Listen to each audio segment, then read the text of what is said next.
Chapter 1. I was eating breakfast in the dining room of my brother's house one sunny morning, thinking about what I would do that week, when my brother's wife Rose came into the room.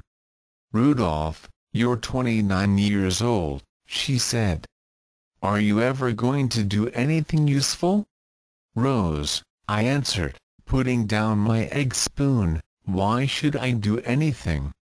I have nearly enough money to do anything I want, and no one ever has quite enough money to do that, of course, and I enjoy an important position in society. My brother's Lord Burleston and you are a countess. But you've done nothing except be lazy." "It's true. I'm a member of the Rassendil family, and our family don't need to do things." This annoyed Rose, because her family were rich but less important than the Rassendils. At this moment, my brother Lord Burleston, who we were happy to call simply Robert, came into the room. "Robert, I'm so happy you're back," cried Rose. "What's the matter, my dear?" Robert asked her. "She's angry because she thinks I don't do anything," I explained to my brother. At this point, I should explain that I had not been lazy all my life. I had studied hard and learned a lot when I was at a German school and German university. I spoke German as well as I spoke English, and I also knew how to speak French, Italian and Spanish. I was good with a gun and a strong swordsman. I was also very good at riding a horse.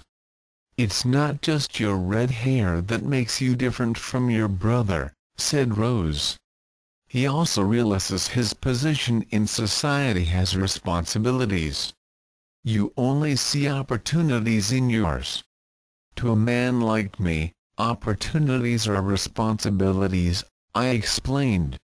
"Good, because I have some news for you," said Rose. "Sir Jacob Borrowdale tells me he'll offer you a real opportunity.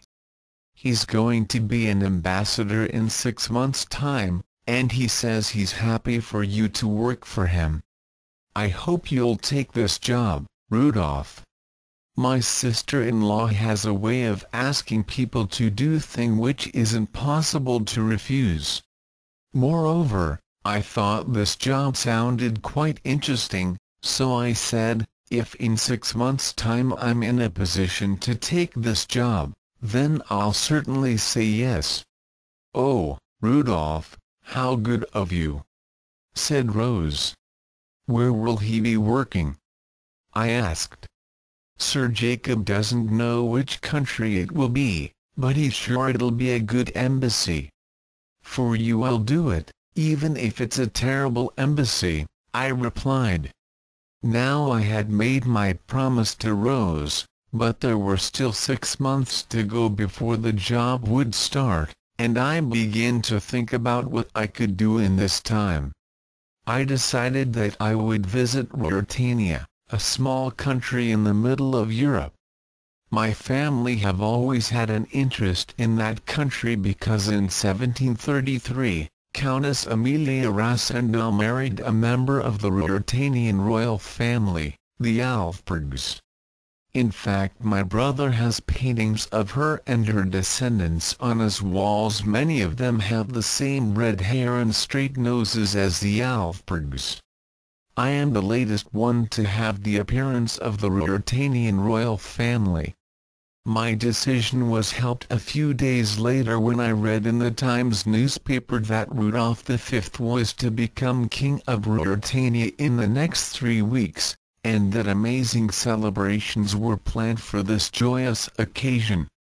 I thought how fantastic it would be to see such an event and began to prepare for my journey. I do not like to tell people where one go on my travels, so I told Rose that I was going walking in the Alps.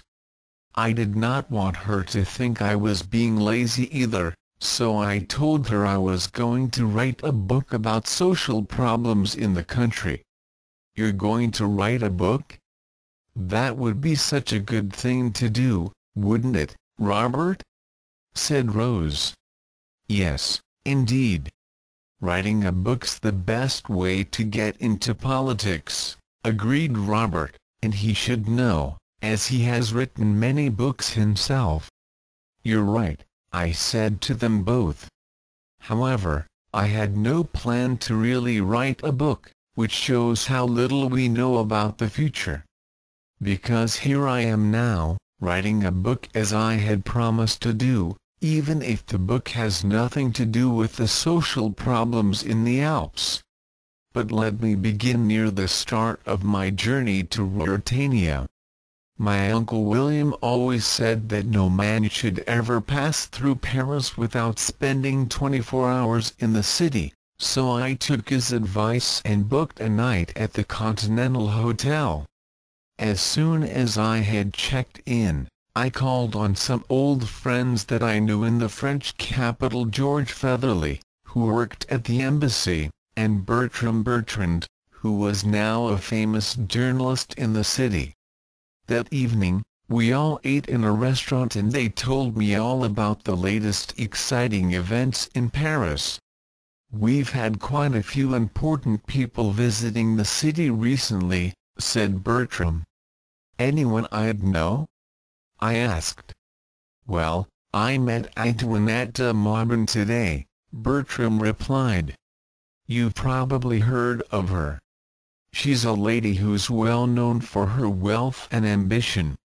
But she's leaving Paris today, we don't know where she's going to next. So why did she come to Paris?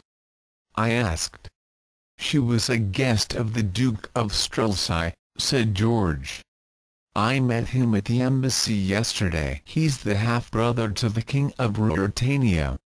People say he was his father's favorite son. He's gone back for the coronation, although I don't think he'll enjoy it very much because he probably wishes he were the king. I don't think he likes being only a duke. I hear he's a clever man, though, said Bertram. He's extremely clever, I'd say, agreed George. The next day, George came with me to the station and I bought a ticket to my next stop, Dresden. I did not tell him that I was going to Ruritania. If I had, the news would have gone immediately to Bertram and then it would have been in all the newspapers within days. Just as I was about to get on the train, George suddenly smiled and walked away to talk to a beautiful, tall and fashionably dressed woman of about 30 who was standing at the ticket office with two younger women. I thought these must be her servants. You have an important person to travel with, George told me when he returned a few minutes later. That's Antoinette de Mauban and she's also going to Dresden. Paris was soon behind me. It was a long and boring journey and I wondered if I would see Antoinette de Mauban in the dining car when I ate in the train that evening, or perhaps at breakfast the next morning. However, I did not see the lady again until the following day, when both she and I got on the next train from Dresden to Ruritania. She was further up the train, however, and did not see me. A few hours later, the train arrived at the Ruritanian border where we stopped so the guards could check our passports. I was surprised when the guards stared at me and my passport for some time before letting me into the country. Once in Ruritania, I bought a newspaper and read that the king's coronation was to be in 2 days' time, which was much earlier than I had thought. The newspaper described the excitement in the country and in particular the capital city, Streltsy, where it said all the hotels were full with people who wanted to see the event. On reading this, I decided it would be best to stop at Zenda, a small town 80 kilometers from the capital, and about 10 kilometers from the border. Here I could walk in the hills and see the town's famous castle, Then I could take the train for the day to Strelsau to see the coronation. As I got off the train at Zenda, I saw Antoinette de Mauban, who remained on the train for its journey to the capital, but she did not look at me. I was welcomed at the inn in Zenda by an old woman who ran it with her 2 daughters.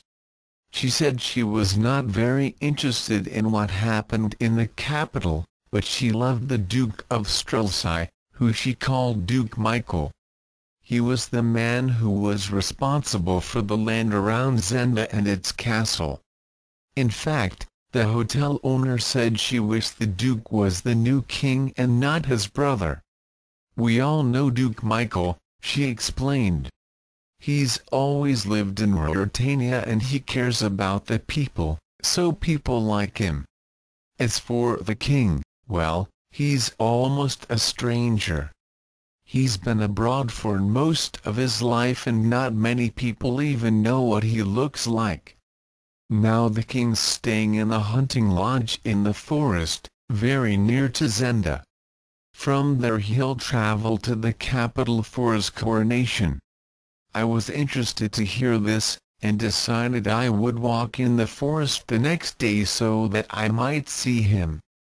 "I wish he'd stay there in the forest," continued the woman. "People say he only likes hunting and good food. He should let the Duke become our king. And there are many others who think the same."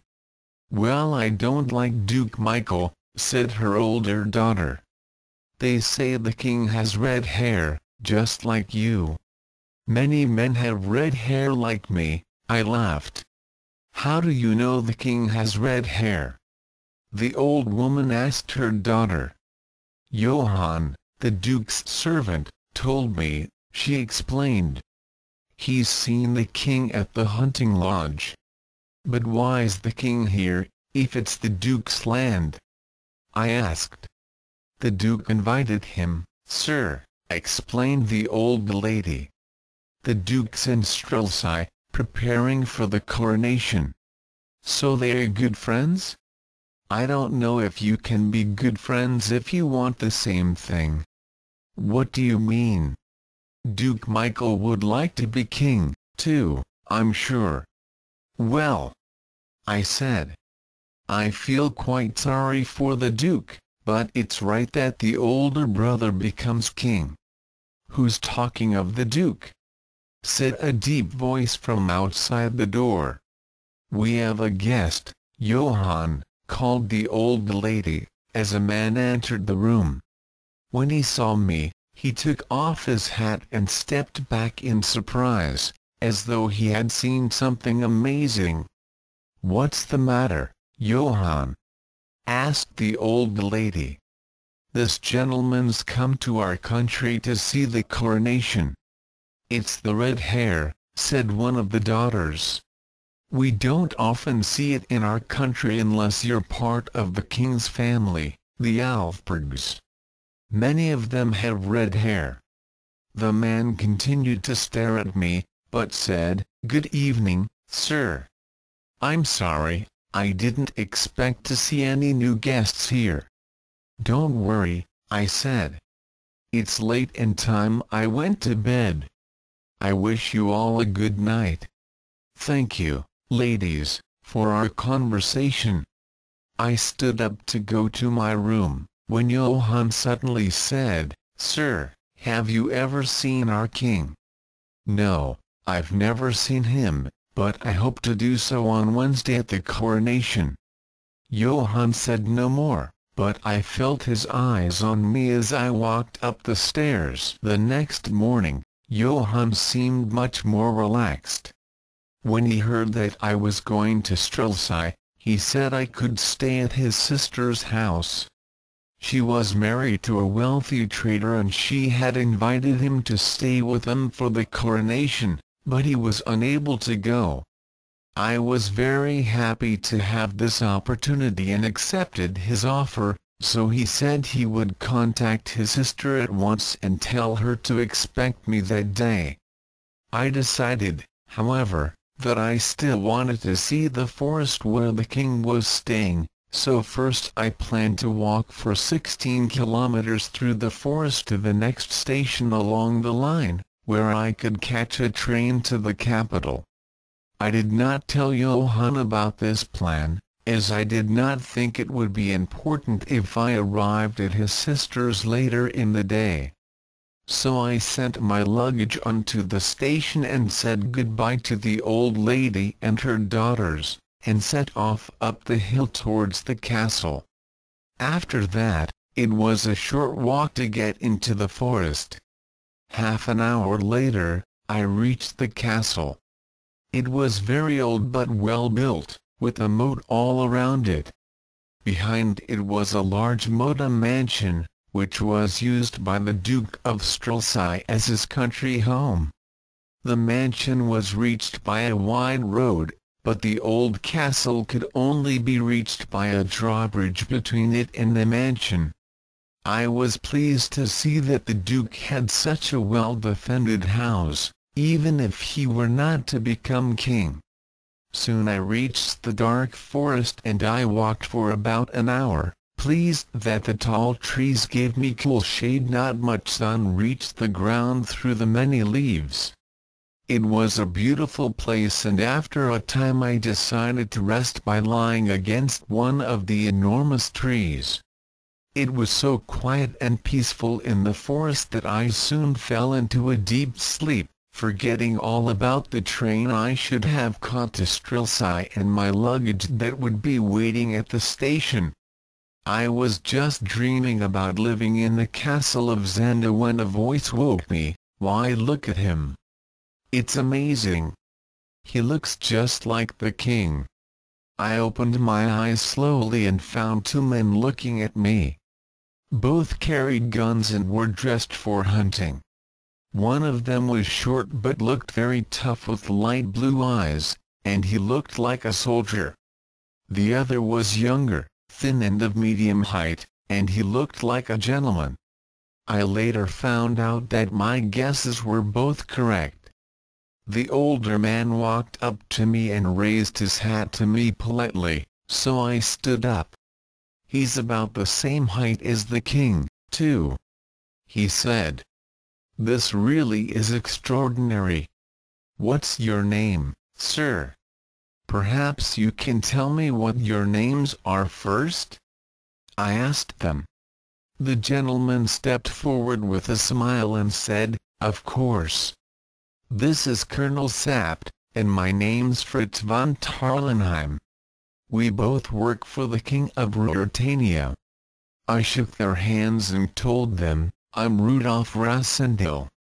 I'm a traveler from England and was an officer in the Queen's army." "Well, we're officers for our king, so we understand each other well," said Tarlenheim. "Rassendyll, Rassendyll," said Colonel Sapt quietly. "I know. Are you one of the Burlestons?" "My brother's the new Lord Burleston," I explained. "So, do I really look like the king?" "You could be twins," said Fritz. "Although you look like identical twins, you do not have identical personalities or skills. You two seem very different. If you were an officer for the Queen's army, Rassendyll, you must be good with the sword." Laughed Sapt. "Is the king not a fighting man?" I asked. "The king likes to live well," said Fritz. "Let's say he prefers eating to action, but he's a kind man and he's our king. We'd do anything for him." "Perhaps we are alike then," I said, "because I like to have an easy life, too." At this moment, a voice came from the trees behind us. "Fritz? Where are you, Fritz?" Fritz looked worried, and then said quietly to me, "It's the king. He's coming here now." A young man then came out from behind a tree in the forest and stood in front of us. As I looked at him, I gave out a loud cry at the same time as he stood back in amazement to see me. Except perhaps for a centimeter or two difference in height, We looked so like that the king of Ruritania might have been me, Rudolf Rassendyll, and I might have been him, the king of Ruritania. Chapter 2. It was a very strange feeling for me to be standing in a forest in the middle of Ruritania in front of a person who looked exactly the same as me. For a few minutes, the future king of Ruritania and I stood looking at each other in silence. Then I bowed to him and he finally spoke. "Colonel Fritz, who is this gentleman?" I was about to answer when Colonel Sapp stepped forward and spoke quietly to the king. As the colonel talked, the king listened patiently, staring at me now and then. While they were talking, I examined him carefully. He certainly looked very like me, although there were some differences. His mouth was perhaps less wide and my face was a little thinner. But in most ways we were identical. Colonel Sapp stopped talking and the king suddenly began to laugh loudly. Then he stepped up to me, still laughing, and said, "It's good to meet you, cousin. You must forgive me if I seem surprised, as it's not every day that you see your double." "I hope you're not angry," I said. "Whether I like it or not, you can't help looking like me." "No, I'll happily help you. Where are you traveling to?" "To Strelsau, sir." "To the coronation." The king looked at the two other men and smiled. "What would my brother Michael think if he saw us two together?" he cried. "But sir," said Fritz von Tarlenheim, "I don't think it would be a good idea for Mr. Rassendyll to visit Strelsau now." "Really? What do you think?" the king asked Colonel Sapt. "I agree. He mustn't go," said the old soldier. "Don't worry, sir. I understand the problem," I said. "I'll leave Ruritania today." "You don't need to go now," said the king. "Please, first you must eat with me tonight. You don't meet a new cousin every day. Remember, sir, that we have an early start tomorrow," said Colonel Sapt. "We can still eat well," said the king, "and good food is more important than sleep. Now Mr. Rassendyll, what's your first name?" "The same as yours," I answered, bowing again. "Come, then, Cousin Rudolph. I don't have a house here, but I'm staying in the place my brother Michael uses for hunting. It's not the palace that I'm used to, but it will do for a few days." So I walked with the king for half an hour through the forest, talking happily until we reached a small wooden hunting lodge between the trees. The king's personal servant came out to meet us. The other servant was the mother of Johann, the man who I had met earlier at the inn. "Is dinner ready yet, Joseph?" the king asked the servant. The servant said it was and showed us into a dining room where a table had been laid out with generous amounts of food. After my walk I was hungry, so I ate a lot and the food was delicious, but I noticed that Colonel Sapt and Fritz von Tarlenheim did not want to eat too much because of the events the next day. "The colonel and I have to leave here at 6 tomorrow morning," Fritz explained. "We ride to Zenda and return with a guard of soldiers to take the king to the station." "It's very good of my brother to let me use his guards," said the king. "But Rudolph, forget these two men. We don't need to get up so early, so eat some more, cousin." We continued to eat and Joseph continued to bring in more food. "The Duke said I was to give you this at the end of your meal," said the servant, putting some cakes in front of us. "Well done, Michael. He knows me well," said the king happily, and he ate the cakes hungrily, as if they were the first thing he had eaten all day. I ate one of the cakes, but I had really eaten enough, and when the king seemed to have finally finished eating, I asked to go to bed. That is all I remember of that evening. The next thing I remember, I woke up suddenly covered in water. I looked up and saw Colonel Sapp standing in front of me, with Fritz von Tarlenheim next to him. "That wasn't funny," I said, when I realized the colonel had thrown water over me. "Nothing else would wake you up." "It's 5 o'clock, said Sapt. 5 o'clock? But it's early and, Rasendel, said Fritz in a worried voice, "you must come and look at this." He took my arm and led me to the next room. The king was lying on the floor. His face was red and he was breathing heavily. "We've been trying to wake him up for half an hour, but we can't," explained Fritz.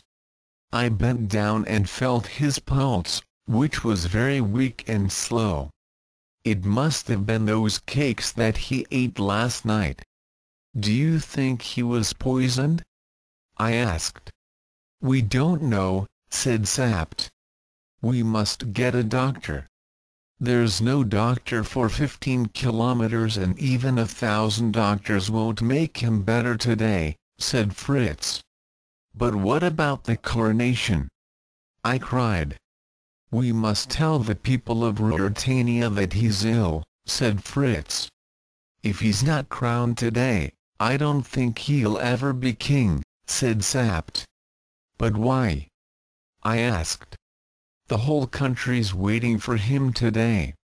Most of the army is waiting too, with Duke Michael leading it." "They won't be happy," said Sapt.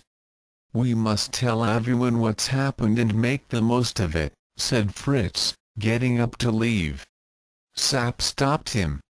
"Do you think that he was poisoned?" he asked me. "Yes, I do," I answered. "Then who did it?" "It must have been Duke Michael," Fritz said angrily. "Yes, he did this so that his brother cannot be crowned," continued Sapt. "You don't know what the Duke is like, do you, Rasendel? If Rudolph doesn't become king, Duke Michael will take the crown." We all sat in silence while we thought about what we could do. Then Sapt suddenly stood up. "I have an idea. It was lucky that we met you yesterday," he said excitedly, looking at me, "because you can go to Strilsai to be crowned." "Me? That's impossible." I laughed. "People would realize that I'm not the king. And don't forget that I'm English." "It would be easy to forget that," said Fritz, "because your German's perfect. And if we dress you in different clothes, no one will know. If you don't go to Strilsai, Duke Michael will be king tonight, and the king will either be dead or in prison," said Sapt. "I understand what you're saying, but the king would never forgive me if our country needs this," cried Sapt. Standing up, I walked round the room in silence. The clock ticked 60 times, then 70, 80.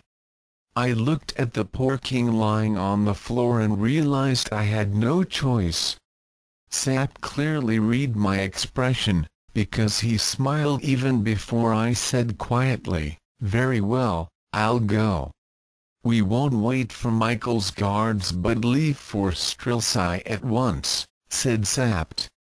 "We can hide the king in the cellar so when the guards arrive they'll think no one's here," said Sapt.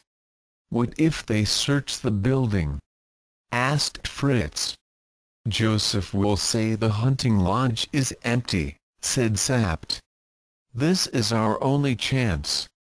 "How will we get the king to Strilsai?" I asked. "Tonight we sleep in the palace," said Sapt. "As soon as we are alone in the king's bedroom, you and I will leave and come back here on our horses. Fritz can stay and guard the king's bedroom in the palace, and I will tell Joseph to get the king ready for the journey back. The king will then return to the palace with me in the dark. Meanwhile, you will ride as fast as you can to the border and try to leave the country before it's light. Do we all agree on this plan?" "I agree," I said. "It's a good plan," said Fritz. Sapt and Fritz picked up the king and began to carry him out of the room, but we realized we were being watched by Johann's mother, who looked at us with a strange expression before walking off. "I think she heard us," said Sapt. "After we've moved the king, I'll speak to her." Meanwhile, Joseph began to dress me in some of the king's clothes. When Fritz returned, he looked at me and said, "You know, I think we can do this." "What happened to Johann's mother?" I asked. "She's locked in the cellar with the king," said Fritz. "Joseph will let her out later, after Michael's gone. But I'm sure, when they find that the king is not here, Michael will realize we know about his plan." "Let's go," said Sapt, returning into the room. "Is all safe here?" asked Fritz. "No, nothing's safe anywhere, but we must do our best," answered Sapt. We were now all in uniforms and set off on horses. It was a cool morning and Sapt immediately began to tell me the history of the king's life, of his family, likes, interests, weaknesses, friends and servants. He told me how I should behave in the palace and said he would always be at my side to tell me who the people were that I met. Soon we reached the station. Fritz told the surprised-looking station guard that the king had changed his plans, and we got on the train to the capital. I looked at my watch, or I should say, the king's watch, and asked Fritz if he thought Duke Michael had found the king. "I hope not," said Fritz. After a short time we passed the towers and buildings of the capital and I could see we were near the station. "How are you feeling?" asked Sapt. "Nervous," I replied. "I'm not made of stone, you know." "You'll be fine. But we are an hour earlier than they expect, so there'll be no one to meet us. We must send word to the palace. So meanwhile, I'll have some breakfast," I cried.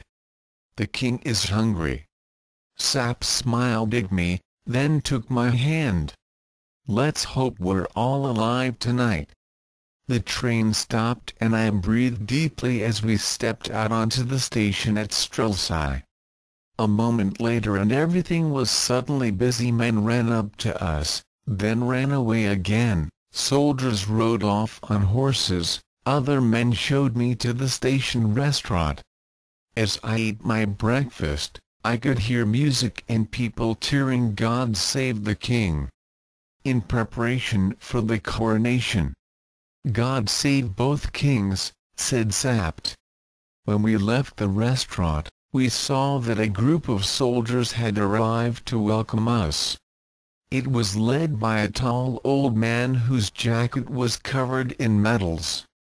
"That is Marshal Strakensch," said Sapt, so that I knew who he was, a very important person in the army. The marshal greeted me and said he was sorry that the Duke could not meet me at the station but that he would see me shortly. I answered as politely and formally as I could, and began to feel less nervous when no one seemed to realize that I was not the real king. But I saw that Fritz was still very nervous when he shook the marshal's hand. The soldiers led us out of the station, where we got onto horses that were waiting outside. I began to ride through the capital with the marshal on my right and Sapt on my left. As we were riding, I saw that the city was partly old and partly new. There were wide, modern streets where the rich people lived in big houses. These were the people who had always lived well under the king's father, and who would support the new king because they knew that nothing would change. But behind the modern streets was a very different area that made up the old town. Here thousands of people were crowded into tiny houses which were old and hot in the summer, freezing cold in the winter. These narrow streets were where the city's many poor people lived, and these people did not want things to stay the same. For that reason, they did not like the king and supported Duke Michael, who told them he wanted things to be different and gave them hope for a better future. I knew that this area would not be very safe for me, the king. We continued towards a great square where the palace stood. There were colored flags and colorful ribbons everywhere, and people lined the streets, clapping and cheering. I waved to them as we passed, and people threw flowers down from the balconies above me. One flower fell on my horse, so I picked it up and stuck it onto my coat. Seeing me do this, the marshal looked at me, but I could not tell from his expression whether he was happy or angry. Nevertheless, I smiled happily at the marshal. I have written happily, but that is really how I felt. The truth is, at that moment, I really believed that I was actually the king. I looked up and laughed, delighted to see so much color and so many happy faces. Then I looked again, and surprised there, on a balcony above me, was the proud smile of the traveler on the train, Antoinette de Mauban. As she stared at me, her expression changed. Surely she knew who I was. Surely she would call out, "That is not the real king." Chapter 3. Dressed as the king of Ruritania, I rode on through the streets of Strelsau towards the palace, expecting to hear Antoinette de Mauban tell everyone that I was not really the king. Yet I heard no one calling out, and I did not look back. Perhaps she had not recognized me after all. I heard Marshal Strachansch give an order to his men, and we suddenly entered a poor part of the town where the people were loyal to Duke Michael. "Why have we changed our route?" I asked the marshal. "It's better this way," he explained. Surely this way, however, was into a part of town where the people supported Duke Michael? How could this be a better way for the king? I stopped my horse and thought carefully. Perhaps this was the marshal's plan to test me. "Tell your soldiers to ride ahead of me," I told the marshal. "I don't need them or you. You can wait here until I've continued through the old town alone. I want the people who live here to see that their king trusts them." Sapt looked worried and shook his head. I could see that he thought that this was a very bad idea. Nevertheless, if I was to be a king, I decided I wanted to act like a king. All of my people should like me, not just a few. Don't you understand me? "Tell your soldiers to go," I shouted. The marshal looked surprised but gave the orders for his soldiers to go ahead, and Sap's face looked even more anxious. I realized that if I were killed in this part of town, Sap's position would become very difficult. When all the soldiers were out of sight, I rode on my own through the streets of the old town. Now that I was alone on my horse, I realized how white, how clean my uniform seemed compared to the old buildings around me. The narrow streets were lined with hundreds of people, and I could feel their eyes on me. First people talked quietly, but then I started to hear cheering. I was so close to the people in this poor area that I could easily hear what the people were saying about me. I'm surprised that he's on his own, but he's taller than I thought," said one. "His skin's very white," said another. Although some people smiled and cheered, others were quiet and looked at me angrily. I saw many paintings of the Duke in their windows and I knew what they thought of me. Despite their anger, I reached the outside of the palace safely and I got off my horse. Briefly I saw Sapt, whose expression was one of relief that I was still alive. It was now almost time for the coronation and a group of soldiers led me inside a beautiful building. There were so many people that I did not know who was doing what. But I remember a beautiful young woman with red hair, who I knew was Princess Flavia, and a man with red cheeks, dark eyes and dark hair who I knew must be Michael. When he saw me, his face became white until that moment. I do not think he realized that the king had come to Strelsau. What can I remember of that coronation that was so important to the future of Ruritania? Very little, except the golden crown being placed on my head and a few other details.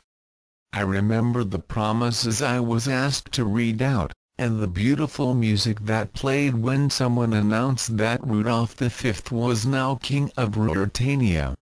Most of all, I remember being greeted by Duke Michael, whose hands shook with anger when he took his hand in mine, and who would not look at my eyes as he coldly said, "Congratulations." However, no one else, not even the princess, seemed to realize that I was not the real king. So there I stood in the palace for an hour, as if I had always been a king, greeting the many ambassadors and important people who came to see me. I became worried when a man I knew from England, Lord Topham, also came to greet me, but his eyes were so poor that he probably would not have noticed me anyway. It was now time for me to go in a coach around the streets with the princess.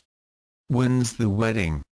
I heard someone call, and I wished I had asked Sapt the answer to that very question. At that moment, the princess looked at me and said, "Do you know, Rudolph, you look different today. You look more tired and serious, and I think you're thinner. I can't believe that you really have changed today." "I think I want to change now that I'm king," I replied. "Perhaps you already have. I heard that you rode through the old town alone," she continued. "That surprised me. The people there must really have appreciated what you did." I smiled. "I hope I'll make a good king," I said. The coach had now arrived back at the palace and, once inside the building, I took my seat at my own table, next to Duke Michael, with Sapt behind me and Fritz nearby. I felt like a king, but I also thought, where is the real king and what is he doing now? Later that afternoon, I sat down on my bed feeling exhausted. Sapt and Fritz were still by my side, now looking very happy that our plan had been a success. "That was a day to remember," said Fritz. "I think I'd like to be king for a day. But Rasendel, you mustn't try too hard. I'm not sure it was a good idea to ride alone through the old town.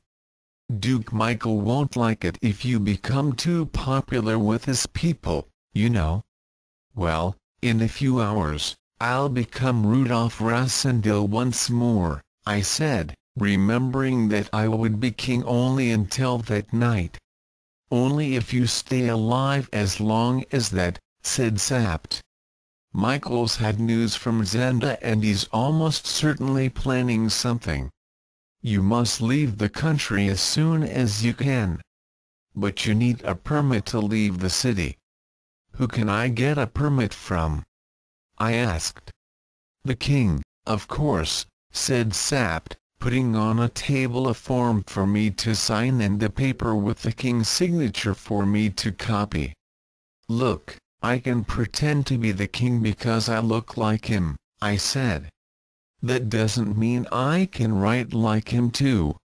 "Oh, it's not hard to copy," said Sapt, "and he did it easily for me. Now, remember our plan."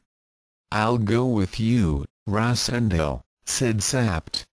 "Now, Fritz, you will tell everyone that the king's gone to bed and that he's not to be woken by anybody until 9 o'clock tomorrow morning.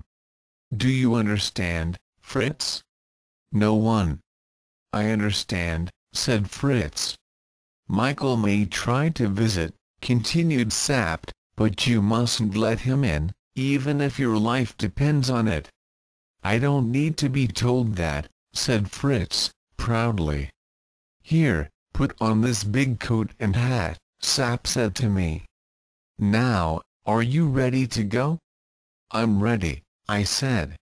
I shook Fritz's hand and set off, not through the door but through a panel in the wall which led to a dark passage. In the old king's time, I knew all about the secret passage, Sapt explained. I followed Sapt down the long, dark passage which ended in a heavy wooden door. Sapt unlocked it and we went out into a quiet street which ran along the back of the palace gardens. A man was waiting for us with 2 horses. Without saying anything, we climbed onto the horses and rode away. At that time of the day, the town was busy and full of noise, but we took the quiet back streets. My coat and hat covered my face and hair, and I tried to stay low on the horse so no one would recognize me. "Take your gun," said Sapt. "You may need it to get through the city gates. They'll all be closed at this time of day." It was 6:30 and still light when we reached one of the tall wooden gates through the city walls. Sapt knocked on the gate, and we were very relieved when a few seconds later, a girl of about 14 appeared. "My father's not here, I'm afraid. He's gone to see the king," she said. "Your father should have stayed here," said Sapt. "But he told me not to open the gate for anyone," said the girl. "Then you must give me the key to open it," said Sapt. "Here's a form from the king himself. You can show it to your father when he returns." Sapt then gave the girl the signed form and a coin and took the key from her hand. We quickly opened the gate, led our horses out, and closed it again behind us. "Now we must move quickly," Sapt told me as we got back on the horses. Once we were outside the city, there was little danger, as nearly everyone was in the streets celebrating the coronation. It became a clear night, with a shining moon, and soon we began to talk. "What do you think the Duke knows about our plan?" I said. "I don't know," said Sapt. A little later, we stopped at an inn so that our horses could have a drink, and this lost us half an hour. We then continued and had gone around 40 kilometers from the city when Sapt suddenly stopped. It was nearly 9:30. "Listen," he cried. "I can hear something." Far behind us we could just hear the noise of horses coming towards us. I looked at Sapt and saw worry on his face. "We're lucky that the wind's blowing towards us so we can hear them. Come on," he called, and we set off fast. After some time, we stopped again and could not hear the other horses, so we slowed down and thought we could relax. However, a little farther we stopped once more and this time we heard them. Sapt got off his horse and put his ear to the ground. "I think there are 2 horses," he said. "They're about 2 kilometers behind." We went on quickly and eventually we reached the tall, dark trees of the forest of Zenda and stopped at a fork in the road. One road went deep into the forest, the other went outside the forest towards the town. To the right's our road, to the left's the castle. Now, get off your horse. Get off? But they'll catch us, I said. Get off your horse. He repeated angrily, and I did what he asked. We took the horses into the dark trees and waited quietly where we could see the road, but they, whoever they were, could not see us. I saw the Sapt had a gun in his hand. Do you want to see who they are? I whispered. Yes, and where they're going, Sapt answered. Soon we could hear the horses getting nearer and nearer. The moon was full now so we could see the road clearly. Here they come, Sapt whispered. Look, it's the Duke. On the road through the forest, I could see the Duke and a strong-looking man who Sapt later told me was Max Holf, brother to Johann, who I had seen at the inn. When they reached the fork in the road, they stopped. Which way? Asked Duke Michael. I think we should go to the castle where we can learn the truth, said Max. Why not the hunting lodge? Said Michael. If all's well, why go there? And if all isn't well, I fear there'll be a trap. The Duke did not move and seemed to be listening. I thought I heard something, he said quietly. I saw Sapt lift up his gun, but the Duke then said, to Zenda, then, and they set off once more. I could see the Sapt still held up his gun and was pointing it at the Duke, but although I knew he would have loved to shoot, he realized it would not have helped the king at this moment. He put his gun away once more. We waited silently for 10 minutes before we came out from the trees. So, he's had news that all is well, said Sapt. What does that mean? I asked. I wish I knew, said Sapt. It's a real puzzle. We rode on through the forest as fast as our tired horses would allow. We said nothing, and I thought about what the Duke had said. What did all is well mean? Was all well with the king? It did not take us long to reach the hunting lodge where we had left the king and quickly jump off our horses. The lodge was dark and quiet and no one came out to meet us. All of a sudden, Sapt took hold of my arm. Look there, he said, pointing at 5 or 6 torn and dirty handkerchiefs on the ground.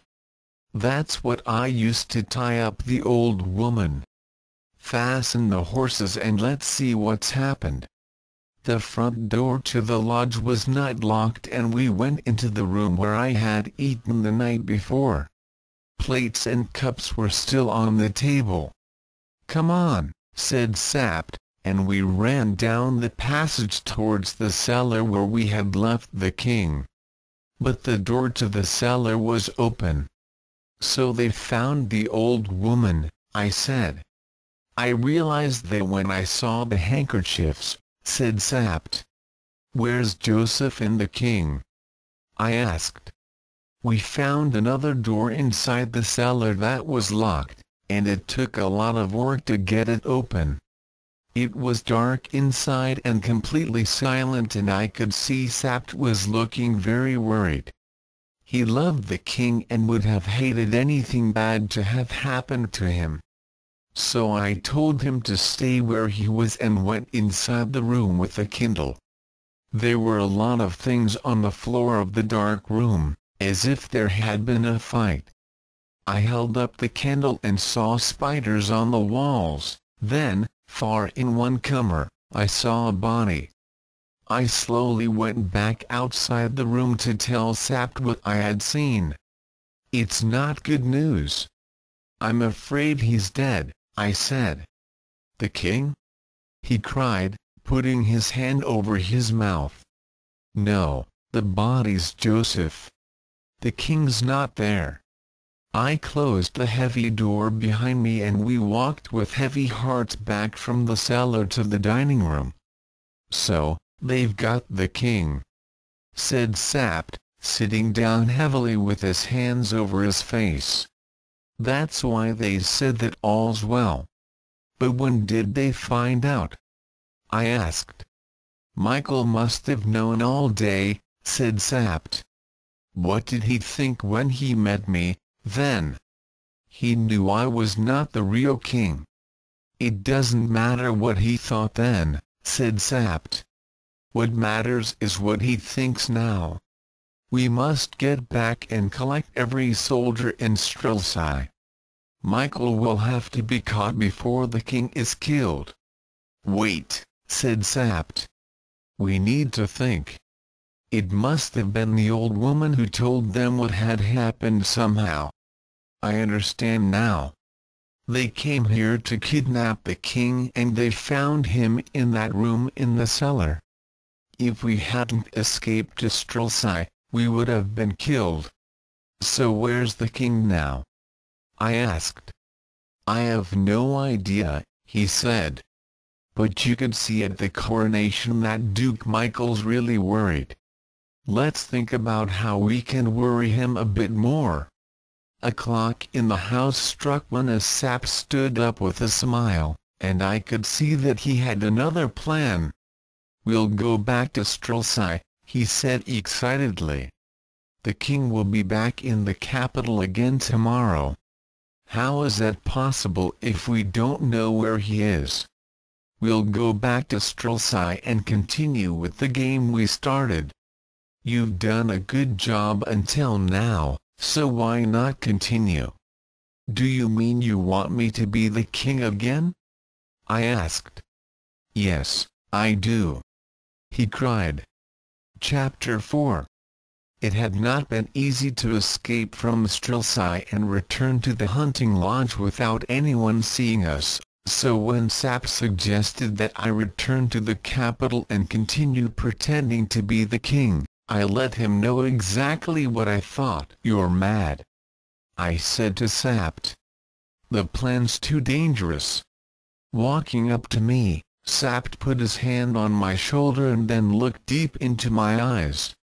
"Listen, if you're a man, you can save the king. Go back and pretend to be him. But the Duke knows where the real king is, and all his men know." I protested. "Yes, but they can't say anything," said Sapt. "Listen. We've got them. They can't say anything without showing their guilt. They cannot say, 'This isn't the real king because we've kidnapped him and killed his servant.' Will they say that?" I realized that Sapt was right. Even if Michael knew who I was, he could not say he knew, but I still had doubts. "Sapt, surely someone in Strelsau will realize I'm not the real king," I said. "The princess has already said she thinks the king's changed. She'll certainly realize. Of course it's a risk, but we must have a king in Strelsau, or the city will belong to Michael within 24 hours. You must do it, for Ruritania. What if the king's already dead? If the real king's already dead, then you shall stay king. But I think the king's still alive, and I don't think they'll do anything to him if you're in the capital. They'd know that you would stay king if they killed him." It was a mad plan, even madder than the first plan, which had been a success, but as I listened to Sapt, I saw that it could work. "I still worry that someone will realize," I said again. "Anything is possible, but come, Rasendil. Let's go to Strelsau. We'll be caught if we stay here." "All right, Sapt, I'll try," I said. "Good man," said Sapt. "I'll go and get the horses." But seconds later, He came back. Look out of the window. Through the window I could see in the moonlight a big group of men coming down the road from Zenda. 4 were on horses, another 4 or 5 were walking. I knew they must be Michael's men, and they seemed to be carrying spades, coming to the house to hide their evil work. I remembered poor Joseph's body and said, "Sapt, we should make sure that some of those evil men join Joseph." "Very well," said Sapt. "As a soldier, I've had a lot of fights like this. I'll show you what to do." We went out of a back door and climbed onto our horses with our swords ready. We could hear the men arrive at the front of the hunting lodge, and one called out, "Go and get the body." "Now!" cried Sapt, and we drove our horses fast to the front of the building. The men looked shocked to see us and were not prepared. I easily knocked one man off his horse, then hit another big man with my sword as he moved towards me. But there were only 2 of us, and within seconds I realized there were people all around me. Just as I was about to be trapped, I saw a gap between the men and saw my chance to escape. I turned my horse and quickly rode through the gap towards the forest. My horse was fast, but as I left, I heard a gun and I was almost shot. I could see Sapt on his horse ahead of me, and went as quickly as I could towards him, waving. Then I heard another shot and felt a terrible pain in my finger. Someone shot again, but now we were too far away for them to hit us.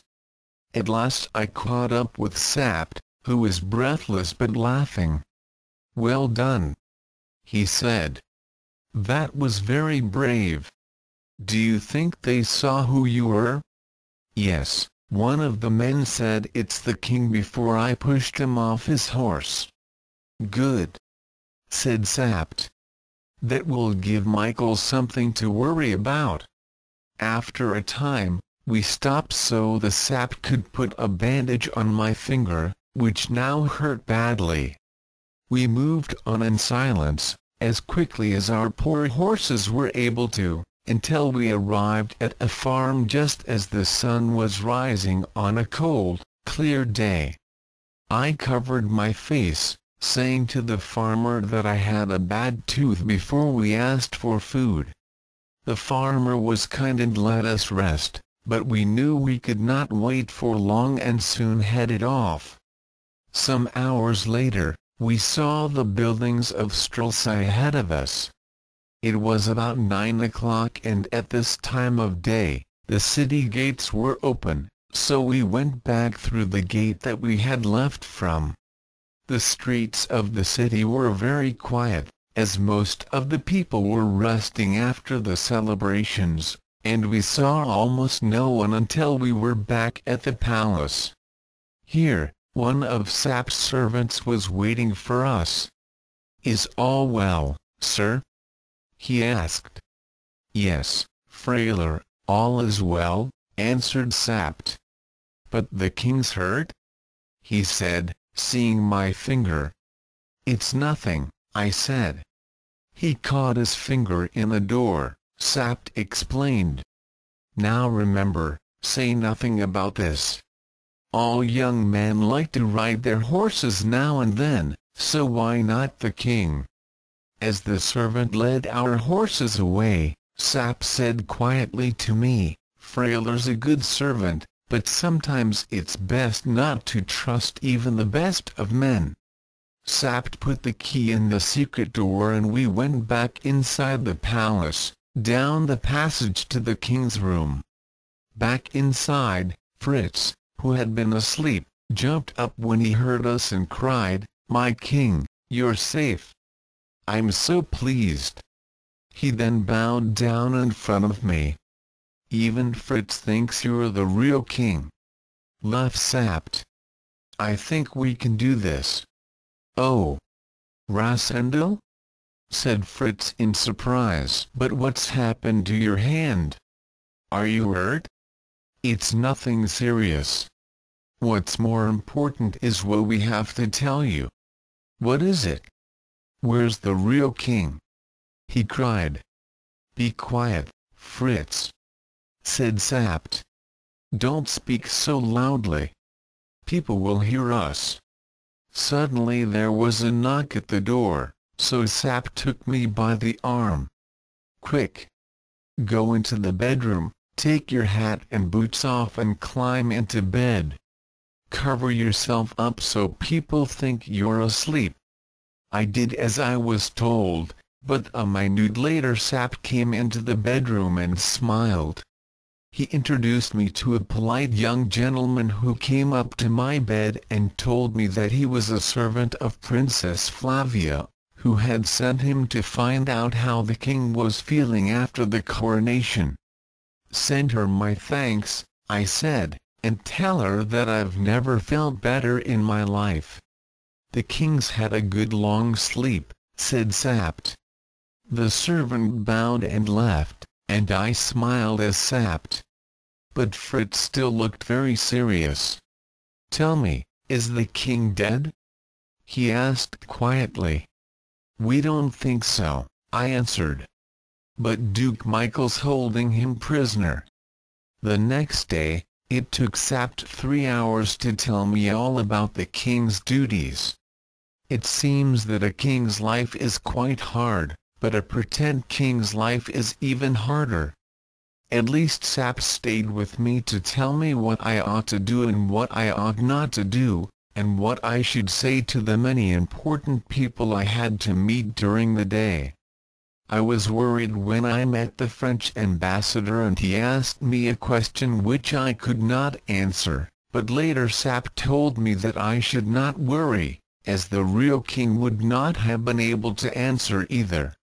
I also had to tell everyone that I could not write because of my finger, so many important documents were not completed. After many hours of meetings, I was finally alone with my friends once more.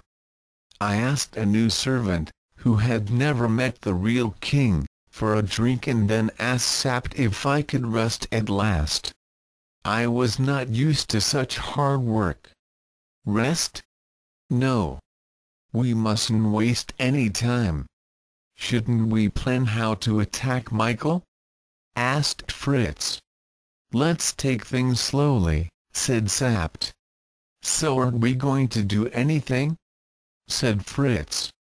We aren't going to do anything dangerous, answered Sapt. If people find out who I am, I said, then I'll fight with the Duke. But at the moment, let's wait to see what the Duke does. He'll kill the king, said Fritz. He won't, said Sapt. If he kills the king, he knows that Rassendyll will stay as king instead. And he cannot accuse Rassendyll of anything because then people will know that he's kidnapped the king. And we cannot accuse him in public without admitting that I'm not the real king, I explained. So no one can do anything. It's a stalemate, cried Fritz. But wait. Half of Michael's 6 men are in Strelsau with the Duke. Only half? Then that means the other half are guarding the king, said Sapt. Yes, you're right, said Fritz. So that means the king must be alive. If the king were dead, all the 6 men would be here with the Duke. Excuse me, but who are the 6 men? I asked. Unfortunately I fear you'll soon be meeting them, said Fritz. They're 6 special soldiers who Michael keeps in his house at all times. They're completely loyal to him. 3 are from Mauritania, 1 is Belgian, 1 French, and 1's from your country. They'll do whatever Michael asks them to do, continued Sapt. Would they try to kill me? I asked nervously. Without a doubt. Which 3 are here in Strelsau, Fritz? Asked Sapt. The 3 foreigners de Gutet, Burson and Detchard. So they were not the men we saw at the hunting lodge? I asked. I wish they were, said Sapt, because then there'd only be 4 and not 6 of them. I now decided that I should act perhaps like all real kings do by keeping some secrets even from the people I could trust the most. My plan was to make myself as popular as I could, and say nothing bad about Michael. In this way, I could hope to stop the poorer people of Strelsau from thinking badly about me. Then, if there were a fight, perhaps people would not want to follow Michael, although of course I hoped there would not be such a fight. Perhaps I could actually enjoy my game in Strelsau and something good would come from it. Michael would not grow stronger while the game lasted. My plan began the next day, when I rode my horse through the park with Fritz and waved to everyone who bowed to me. The more my people saw of me, the more they would realize I cared about them and their lives. I was not going to be a distant king who people only heard about. And as I had done before the coronation, I wanted to be seen most in the old town, where most of the poor people lived. Riding through some of the narrowest and oldest town streets, I stopped to buy flowers from a poor young girl with a gold coin.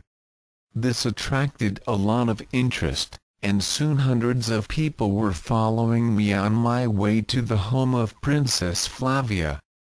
I knew the princess was very popular and the people seemed very pleased that I had gone to see her. Moreover, if I had the support of the princess, this could only help me. Fritz also thought this was a good idea and came with me on my visit to the princess's palace. I was shown into a guest room full of enormous mirrors, paintings and beautiful furniture, and soon the princess arrived with her servants. I knew that I had to be very careful when I talked to the princess. I needed the princess to trust me, but I did not want to say too much to her, or she would realize I was not the real king. And although I wanted to show her that I trusted her, she must not think she could say what she liked to me, because I was not the man she thought I was. "You have completely changed since you became king, sir," she said. "You need not call me sir," I told her. "For after all, we are still cousins." She looked at me, then said, "I'm proud to do so, Rudolph.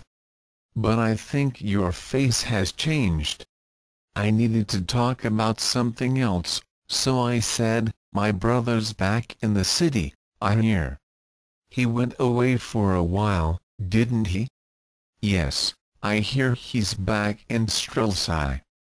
"That's good. The nearer he is to me, the better." The princess looked at me. "Do you want him to be near you so that you know what he's doing?" "I'd like him to be near me because he's my half-brother. We're family," I answered. "We need to help and support each other. Unfortunately, I've heard he can't stay in Strelsau for very long." She looked at me strangely when I said this, but at that moment there was a loud cheer from the streets outside. The princess ran to the window, then she turned to me, looking anxious. "It's him," she said. "It's the Duke of Strelsau. He's coming here now." I was surprised by this news and did not know what to say. For several minutes, Princess Flavia and I sat in silence. Her servants also stood silently, with their heads bowed. We could hear steps outside the door and I expected Michael to enter, but then the steps stopped, so we continued to talk again. I cannot remember what we talked about, but I found it very easy to talk to the princess and time passed. I thought it was strange that Michael had not come into the room, but we did not talk about him at all until the princess suddenly jumped up and said, "You do know that Michael will be very angry. Is that a good idea?" "What do you mean? How am I making him angry?" I asked. "You haven't asked him to come in. He's been waiting outside the room for a long time." "But of course he can come in," I said, realizing I had made a serious mistake. "How funny you are," she said. "You know that no one can enter without your permission." "Of course," I said. I'd forgotten. But the princess looked at me in a way that made me think she realized something was wrong. "I was never very good at remembering all the rules," I continued, wishing that Fritz had told me about this, "but I'll go and get him myself at once." I opened the door and went out of the guest room to greet Michael. He was sitting at a table looking very angry. All his men were standing next to him. I held out my hand and Michael stood up slowly and took it, then I showed him into the princess's guest room. "Brother," I said, "I'm so sorry. I didn't know you were waiting, otherwise I'd have asked you in sooner." He thanked me, but coldly. Michael did not seem to be good at hiding his feelings, and I could see that he was angry with me. I could also see he was trying to pretend that he thought I was the real king. We sat down with the princess. "You've hurt your hand," he said. "Yes, an animal bit me," I explained. "It'll be fine." "Is there any danger from the bite?" Flavia asked.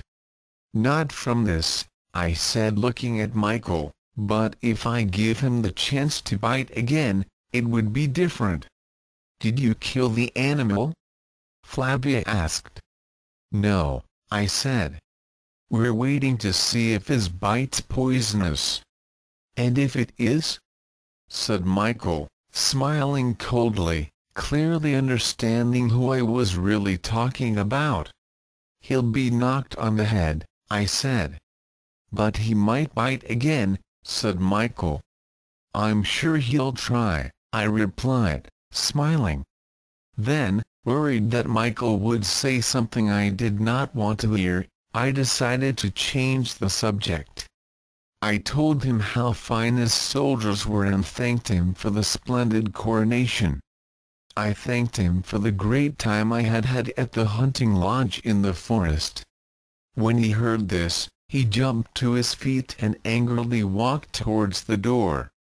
Then he stopped and said, "3 of my friends would very much like to meet you, sir. They're waiting outside." So I walked up to Michael and took his arm and we entered the outside room like best friends. Michael asked the 3 men to come forward. "These gentlemen are the most loyal and honest of the king's servants, and are my great friends. I'm very pleased to meet them," I said. They bowed before me one at a time, first to Gatet, a tall, thin French man with straight hair. Then Bersoni, the Belgian, who was large and about 30 years old. And finally Detchard, the Englishman, who had a thin face, strong shoulders and very short hair. He looked like a good fighter and a bad character. I spoke to him in English with a pretend foreign accent, and I am sure I saw him smile when I spoke. So, Detchard knows my secret, I thought. And if he knew, surely all the 6 men knew as well. How dangerous were these special soldiers? And how safe was I, even in the palace of Strelsau? Chapter 5.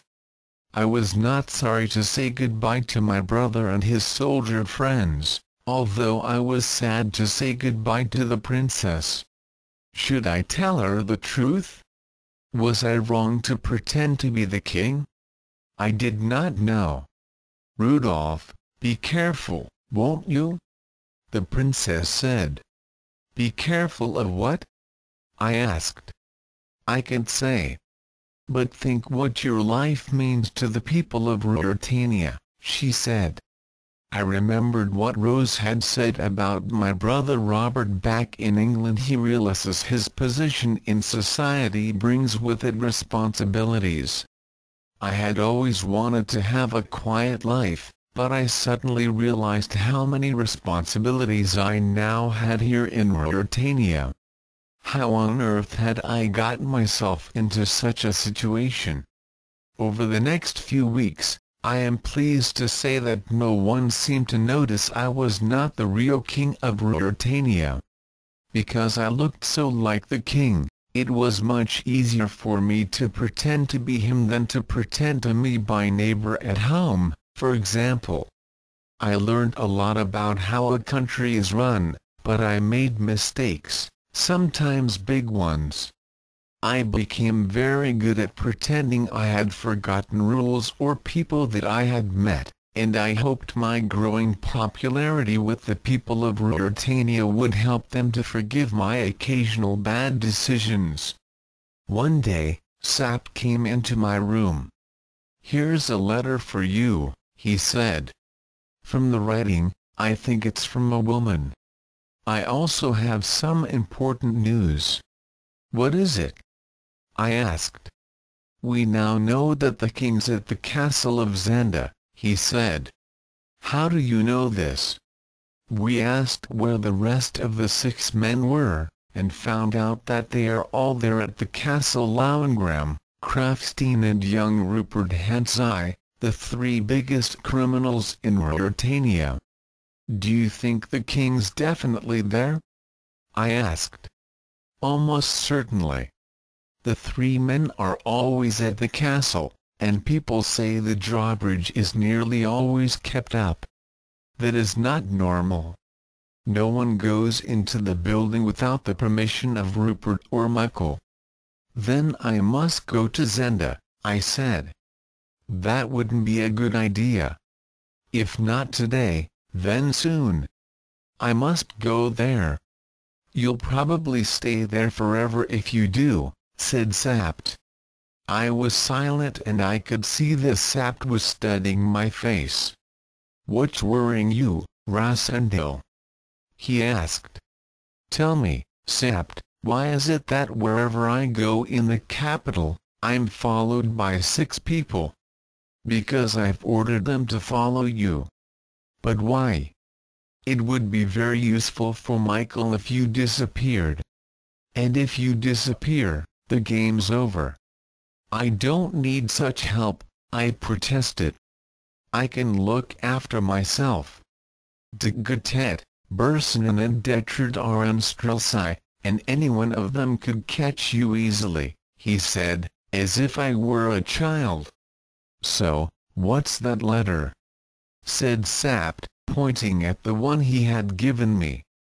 I opened it and read it aloud. "If the king wants to know something important, please do what I ask. At the end of New Avenue, there is a house and a large garden. There is a wall around the garden with a gate at the back. At midnight tonight, go through the gate where you will see a statue of a horse, turn right and walk 20 meters. There you will find 6 steps up to a summer house. Go into the summer house and someone will tell you something very important about your life. But you must be alone. If you do not come, your life will be in danger. I am a loyal friend to you. Do not show this letter to anyone, or it will put a woman in great danger. Michael will punish me." "Yes, and Michael can also write a very good letter," said Sapt. I thought the same. Surely Michael had written this letter to trap me. I was about to throw the letter in the bin, when I saw that there was more writing on the other side. "If you do not believe me, ask Colonel Sapt." "What?" said the colonel, so I read on. "Ask him what woman has been a guest of the Duke. Ask if her name begins with A." "It must be Antoinette de Morban," I cried. "How do you know?" asked Sapt, and I told him all I knew about the woman. "I've heard that she came to Ruritania with her servants as a guest of Michael," Sapt said. "People say she had a great argument with Michael, and now she's staying somewhere in Strelsau. So she could be useful to us," I suggested. "Perhaps she would be useful if she had information about Michael." "However, I believe that Michael wrote that letter," said Sapt. "So do I, but I am not certain," I said. "I'll go to the house tonight." "No, you mustn't," said Sapt. "Let me go instead. You can come too, but you must wait outside the gate when I go in alone." "I don't believe this woman and you're mad to go," said Sapt. "I believe this woman, and I will go," I said. "Either I go to the house, or I go back to England. We don't have much time. Every day we leave the king in prison there's more danger. We must move quickly," I said. Sapt was beginning to know when he could tell me what to do and when he could not. So reluctantly he agreed with me. At 11:30 that night, we got on our horses and soon arrived outside the gate to the house, carrying our guns. It was a very dark night. "I'll wait for you here, outside the gate," said Sapt. "Good luck." I opened the gate and I found myself in a leafy garden. I saw the statue of the horse and walked across the garden with the gun in my hand. I followed the directions given in the letter and, although it was dark, I soon arrived at the summer house. When I went inside, I heard a woman's voice. "Shut the door," the woman whispered. I did as she asked and then looked around the room, which was lit by a small candle. It was almost empty except for a small iron table and 2 chairs. In the soft light, I could just see Antoinette in front of me and her servant behind. "We have little time," Antoinette said. "Listen. I know who you are and I know you're not the king. You're Mr. Saeid. I wrote that letter to you at the Duke's orders. In 20 minutes, 3 men will be here to kill you. Or I'll kill them.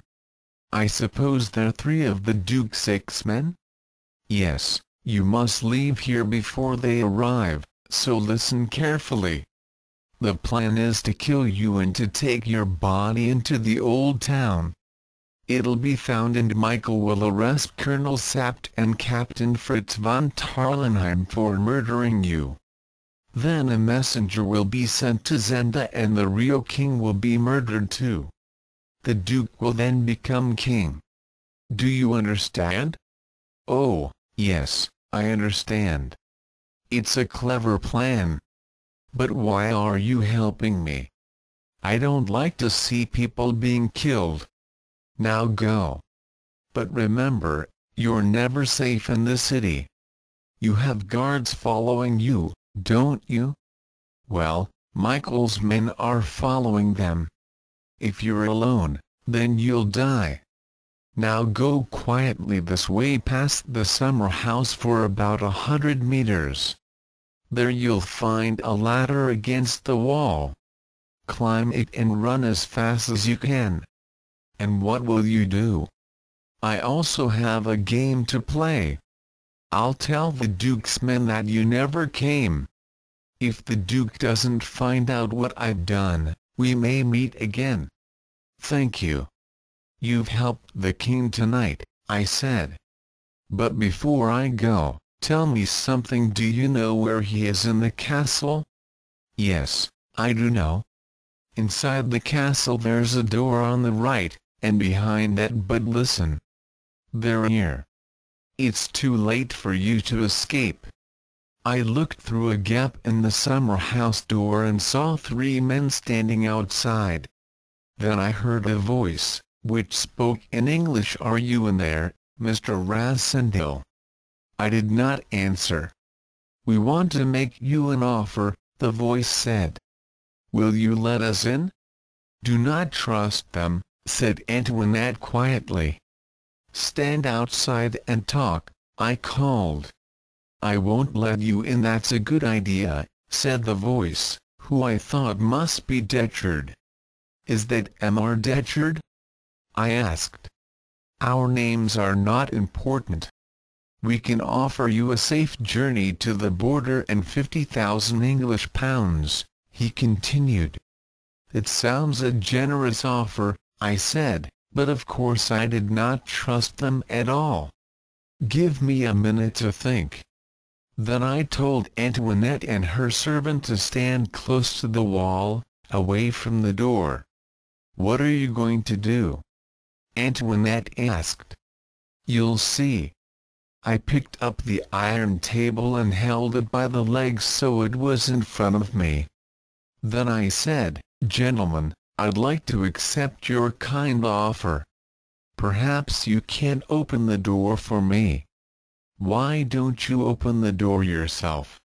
said Detchard.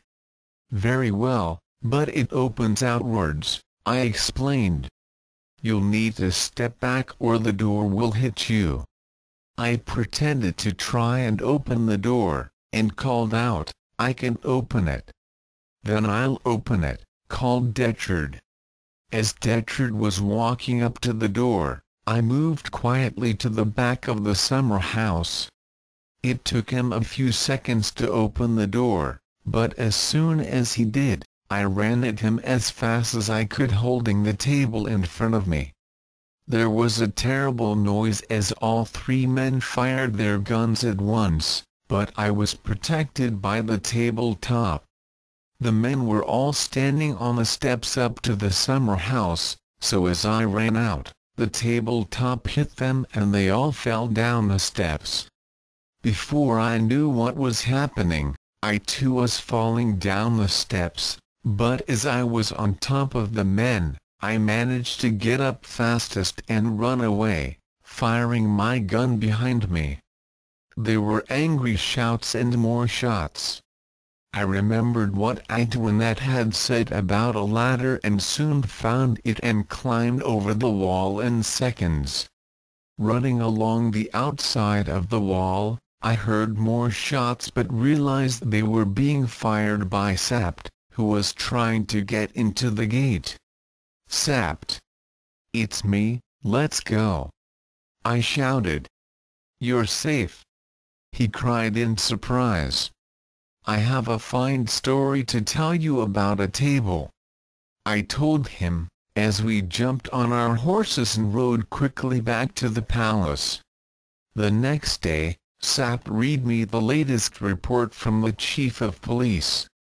"Some interesting things have been happening this morning," said Sapt.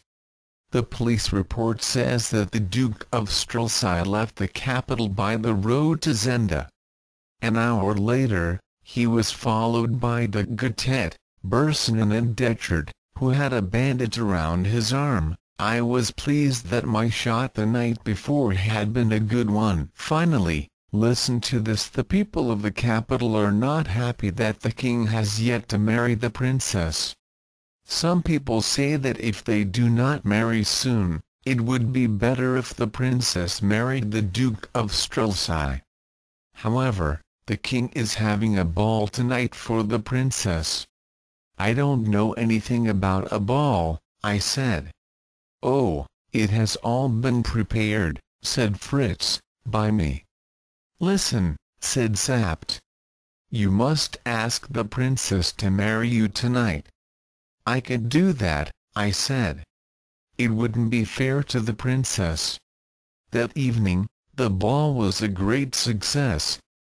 After we had eaten, I sat with the princess and some of my other guests in a small room by the palace gardens. The servants brought us coffee and we had time to talk. "You've been king for a few weeks now," said the princess. "Everyone says you've done a very good job. I'm very pleased for you. You know, someone once said to me, A person who has a position in society has responsibilities. Recently I've realized how true this is. Haven't you always thought that? Asked the princess. No, when I was younger, I didn't think I needed to worry about society. I thought that was someone else's job. The princess looked very surprised. But you always knew that you would become king. How could you think that was someone else's job? Once again, I had made a mistake in what I said. But suddenly, instead of saying something to cover up my mistake, I wanted to tell the princess the truth. She was kind and clever and she was going to marry the king. She should know what had happened to her future husband, and she should know all about my game. I decided I had to tell her everything. Flavia, I said quietly, so none of the other guests could hear, there's something you should know. I'm not really, but I never finished the words I wanted to say because at that moment, we heard footsteps in the garden outside the room. I looked up and jumped with fright, because a face suddenly appeared at the French window. I relaxed when I saw that the person looking in on us was Sapt. I apologize, but there's someone who wants to see you, sir, he said to me, but I could tell from his eyes that he was angry. How long had he been listening to my conversation with the princess? Had he heard that I was about to tell her the truth about who I really was? We returned to the ball where the princess went quickly away with her servants and I was welcomed by other important people at the ball. I realized then that my game had gone too far to go back. I could not tell anyone who I really was or they would think I was mad.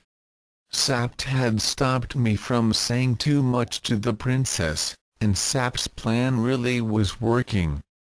The next morning, Sapt and I sat in my room thinking about what to do next. Do you realize, I said, that everyone really thinks I'm the king, even the princess?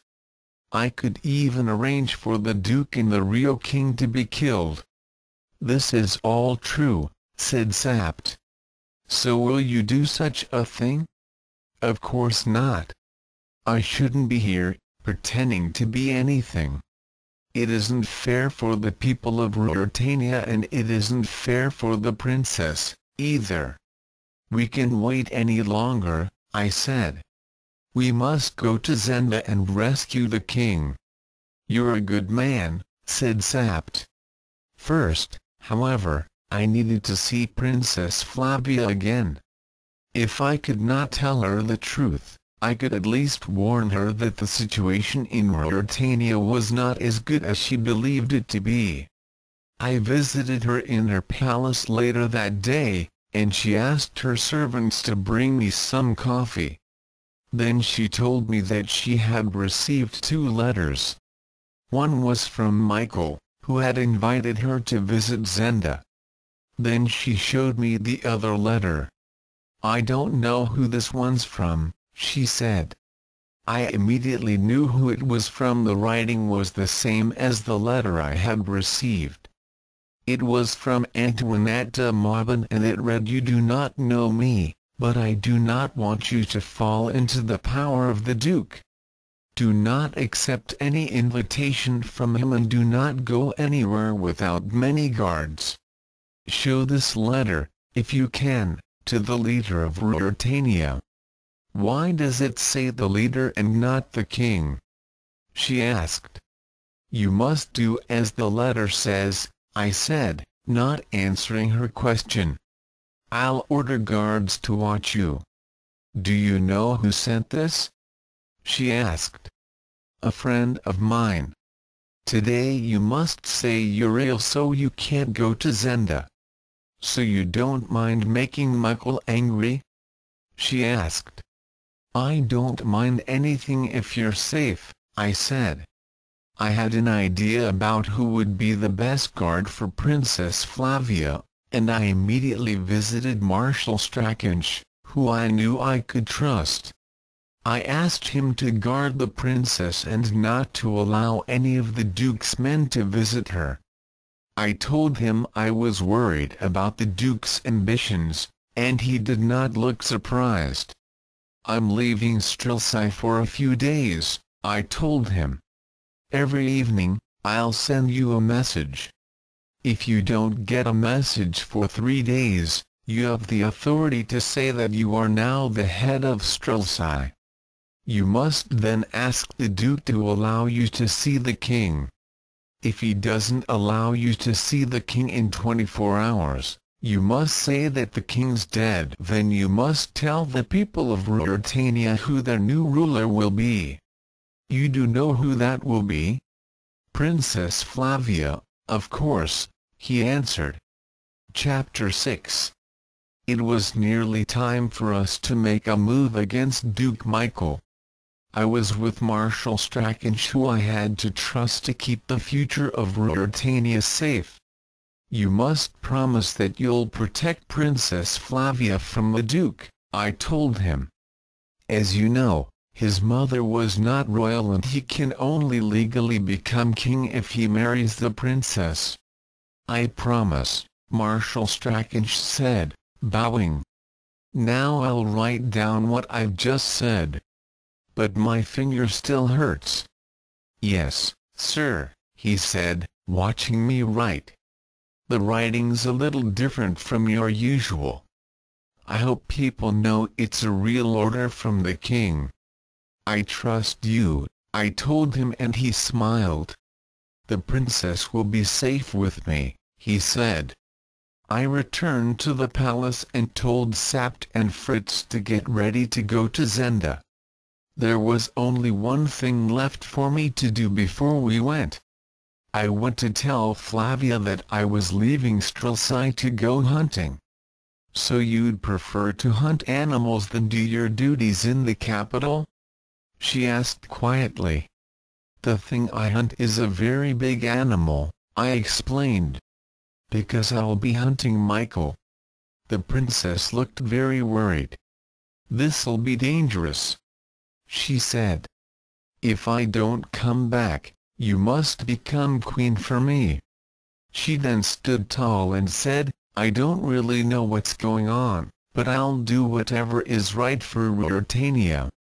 If that means becoming the queen, then so be it." "Thank you," I said. "Let us hope that it's not necessary." I knew, however, that this was more than possible. About 8 kilometers from Zenda, on the opposite side of the town to where the castle stands, there is a leafy wood on a low hill. On top of the hill is a large, modern country house called Tarlenheim, which belongs to a relative of Fritz. He does not often visit the house, so when Fritz asked if we could use it for a hunting trip, he happily agreed. So the next day, Sapt, Fritz and I set off from the capital and arrived at the country house at about midday, with a large party of servants and 10 brave and strong gentlemen that I trusted. We had told these men that Michael had tried to kill me and that a good friend of the king's was held prisoner in the castle.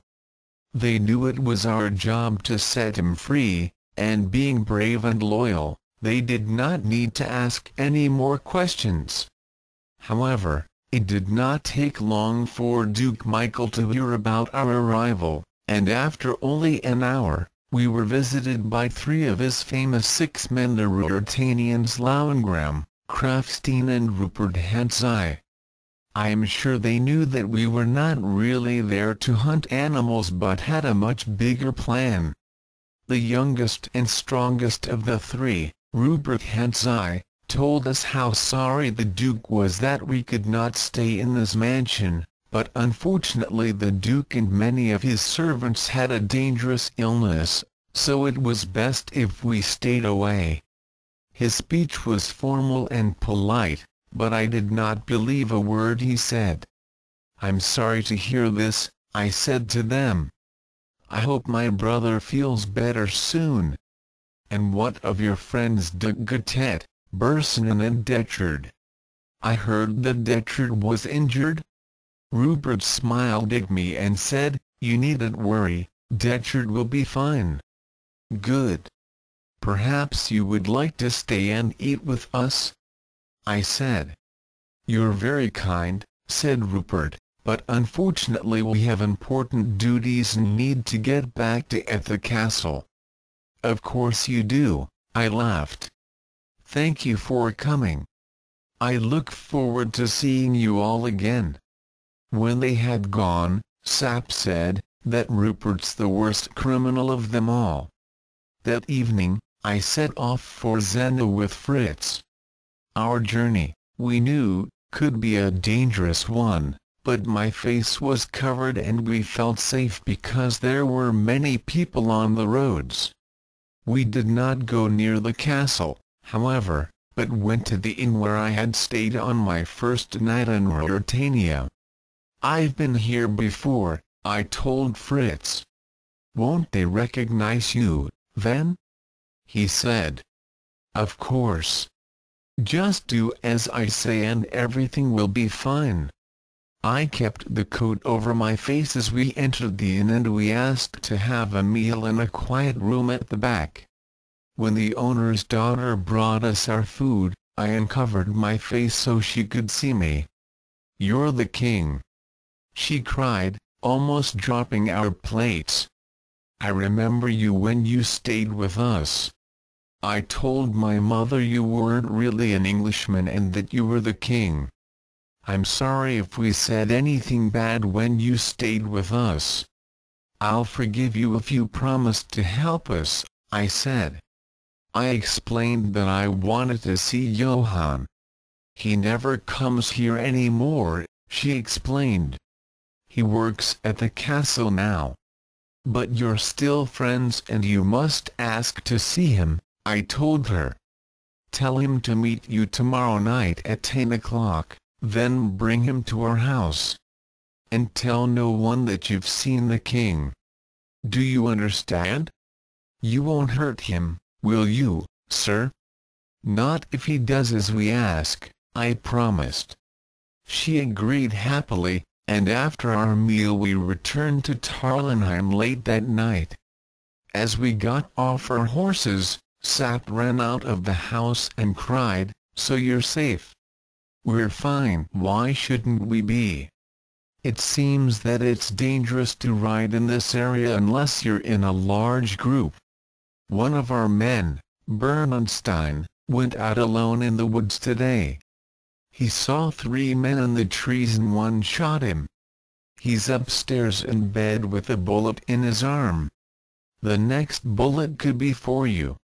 We thought that we would be safe in the country house, but I was wrong. The next day, I was resting in the living room when Rupert visited the house alone. "I have a message for you, Rassendyll," he said. "If you do not know how to address the king, my brother must find another messenger," I replied coldly. "Why do you continue to pretend?" He laughed. "We all know who you are. But you can't say that in public, can you? Because then people would know you've kidnapped the real king. You know the game's not finished yet, and until it is, I will choose my own name," I said. "So, what is your message?" "The Duke offers you more than I would. He offers you a safe journey to the border and 1,000,000 gold pieces. Tell the Duke that I refuse his generous offer." "How's his prisoner, by the way?" "He's still alive," said Rupert. "Good, now go from here, while you can," I said. Rupert gave me a cold look and asked his servant to prepare his horse. I followed him out of the house, and just as he was about to climb on his horse, he stopped and said, "Let's shake hands." He stepped nearer to me and suddenly stabbed me in the shoulder with his knife. I cried out, but Rupert rode off fast before I could do anything. Although my shoulder hurt, I was lucky it was not a bad injury, though I was angry at letting myself fall for such a trick. I was put to bed and told to sleep, which I did for several hours. When I woke up, it was dark and I found Fritz beside me. "The doctor says your arm will soon be better," he said. "And the good news is that your plan has worked, for the girls brought Johann to the house. He's downstairs right now, and the strange thing is that I think Johann's happy to be here," said Fritz. "He seems to know that if Michael's plan is successful, he'll be in trouble because he knows too much." This made me think that Johann would be more useful to us than I had first thought. Surely with the right encouragement, he would make the perfect spy for us. I went downstairs and asked to see Johann. The guards had brought him in with his hands tied behind his back. I sat him down in a chair, where he sat looking sad and afraid. As we talked to him, we understood that Johann was a weak man but not a wicked one. He said he worked for Michael because he was afraid of him, not because he liked him, and he seemed happy to tell me Michael's secrets. He told us that there were 2 small rooms inside the castle, which you could only reach by crossing the drawbridge. The rooms were cut into the rock below the ground. One room had no windows, so it was always lit by candles. Behind it was a second room with a small window, where the king was kept in chains. From the window, a large stone pipe led down to the castle moat. The first room was always guarded by 3 of the 6 men. They were told that, if some people attacked the first room and it was in danger of being taken, Detchard should go into the other room and kill the king. The body would then be put down the pipe and the weight of his chains would keep the body under water. Calling out to the other men, Detchard would then escape down the same pipe and swim across the moat. The other 2 men would then follow him and the Duke's horses would take them to safety. So anyone searching the castle would find nothing, just an empty room. "What if many men attacked the castle?" I asked. "They have another plan," he explained. "If the castle's attacked by a large group of soldiers, they would do the same thing, but one of the 6 men would take the king's place. So when Michael arrived at the castle, he could say that he was only keeping one of the 6 men as prisoner because he'd been rude to Antoinette de Moabin. No one would believe that the king was ever there." "It's a very clever plan," said Sapt angrily. "It means that if we attack the castle quietly and secretly, or openly with a great army, the king will still be dead before we can save him. Rasendil, I think that this time next year, you'll still be king." My pulse quickened at the thought of remaining king forever. But without proving that Michael had killed the real king, the Duke would still be there, in his castle, waiting for his opportunity to take my place. I would never be safe. "Does the king know about Michael's plan?" I asked Johann. "Yes, and so does my brother, Max. He helped to put up the pipe to the prison window. It's not easy to sleep at the castle of Zenda because no one feels safe. Everyone in it is a criminal, except the king." "Thank you, Johann," I said to him. "You can go back to the castle now. If anyone asks you if there is a prisoner in the castle, you can say there is. But if anyone asks you who the prisoner is, do not answer. We can help you if you keep your promises, otherwise you'll never be safe again." Johann bowed to me as he left. We hoped he could be trusted. "So, what are we going to do now?" asked Sapt. I thought long and hard. "There are two ways in which the king can come out of Zenda alive," I said. "One is if we have a miracle, and the other is if one of the Duke's men betrays him." Chapter 7. The next day, 3 pieces of news arrived at the Tarlenheim country house where we were staying. The first was that people of Strelsau had heard I was badly injured while I was hunting in the woods, and they were worried. Secondly, the Duke also thought I was badly injured, although he understood better how I had got my injury. I heard this from Johann, who I now trusted and had allowed to go back to Zenda.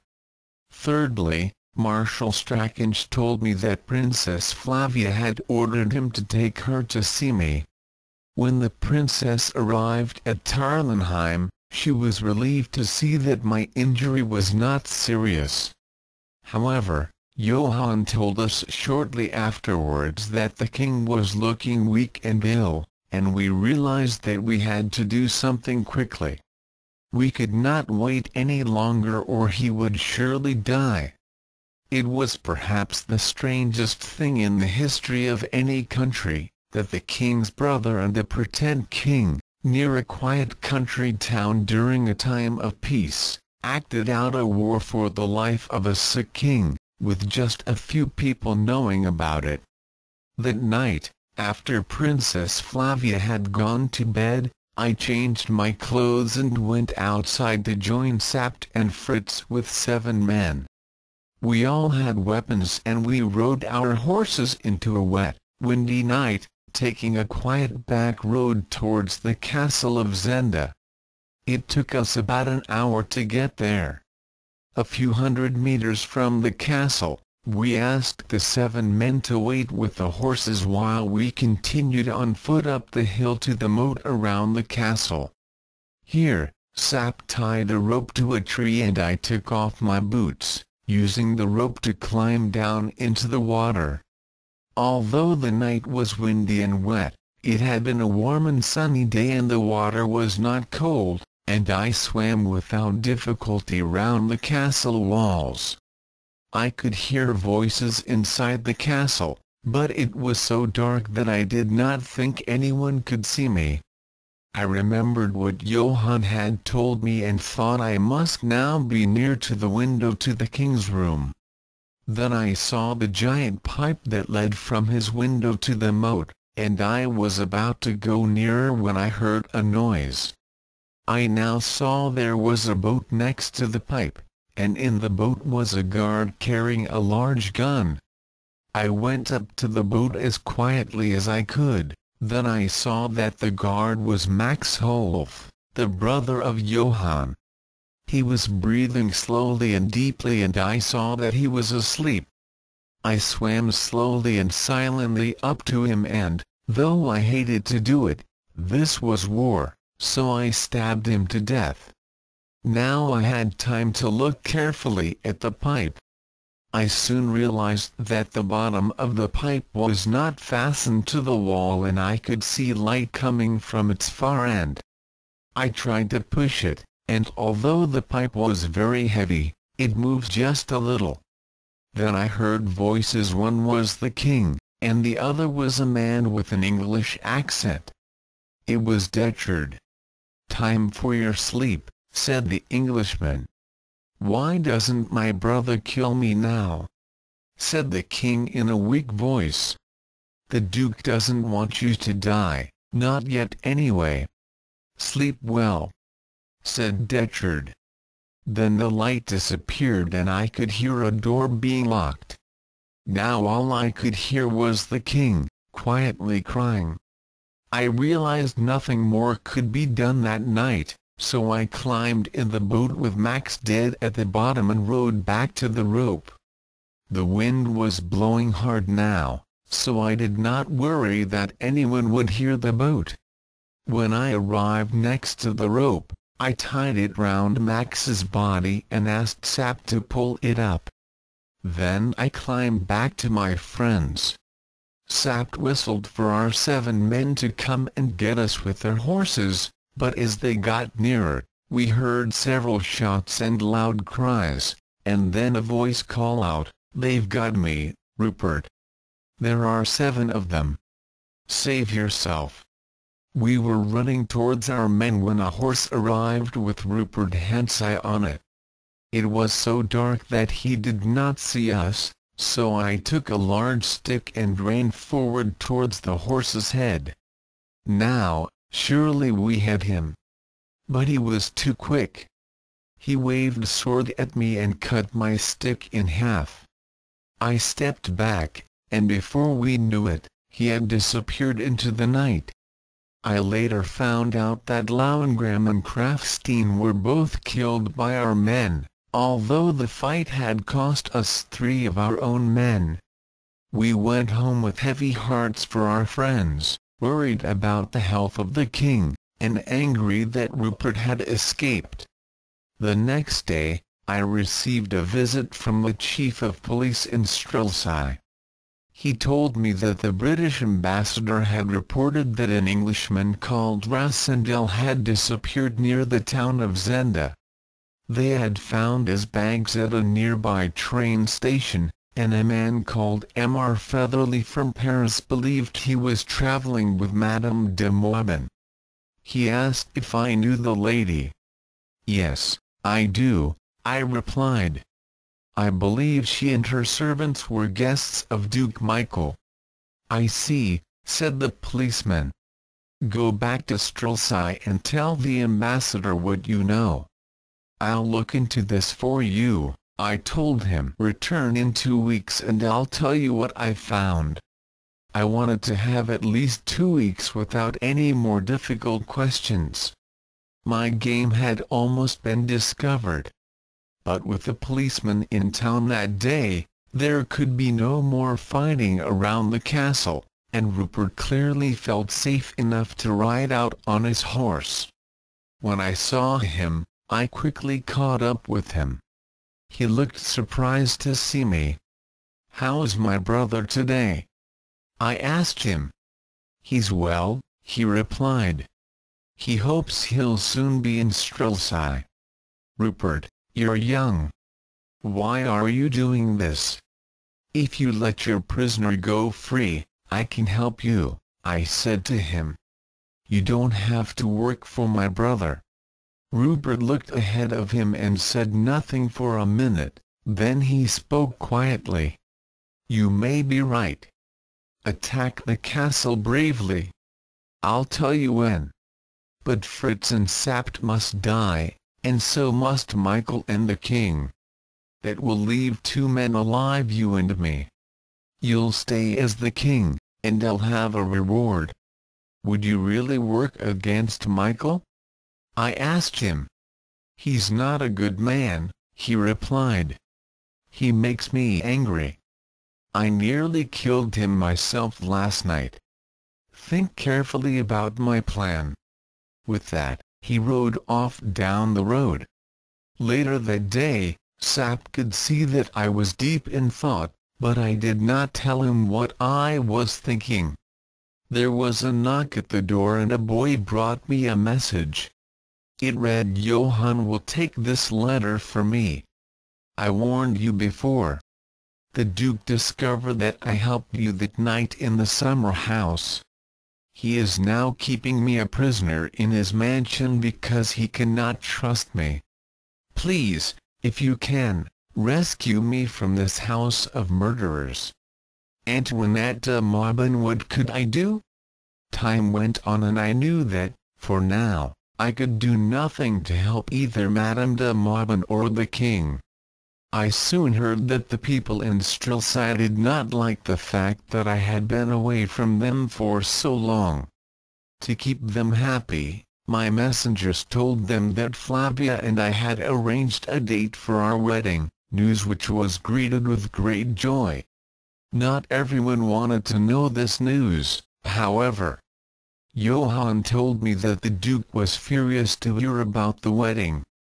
At the same time, the king had become so ill that the Duke had asked for a doctor to examine him. The doctor advised him to set the king free at once, but the Duke refused. adding that the doctor would have to stay with him until he was better or died, whichever came first. Johann also told us that Antoinette de Modena was helping to look after the king, who was guarded by 2 of the remaining 6 men at all times. Although Johann did not want to return to the castle, we paid him well to go back and act as our spy. I found out from Johann where all the people stayed at night in the castle and the mansion, and who had the keys to the doors. "I'll give you 50,000 pieces of gold if you do what I ask you tomorrow night," I told Johann. "I hear there are new servants at the castle. Do these servants know the king's a prisoner there?" "No, they don't know who the prisoner is," he answered. "So if they saw me, they'd think that I was the king?" I asked. "Yes, they would, sir." "Good. Tomorrow night, give this letter to Antoinette de Modena. Then, at 2 o'clock in the morning, open the front door to the mansion.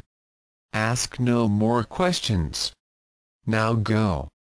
When he was gone, I told Sapt and Fritz about my plan.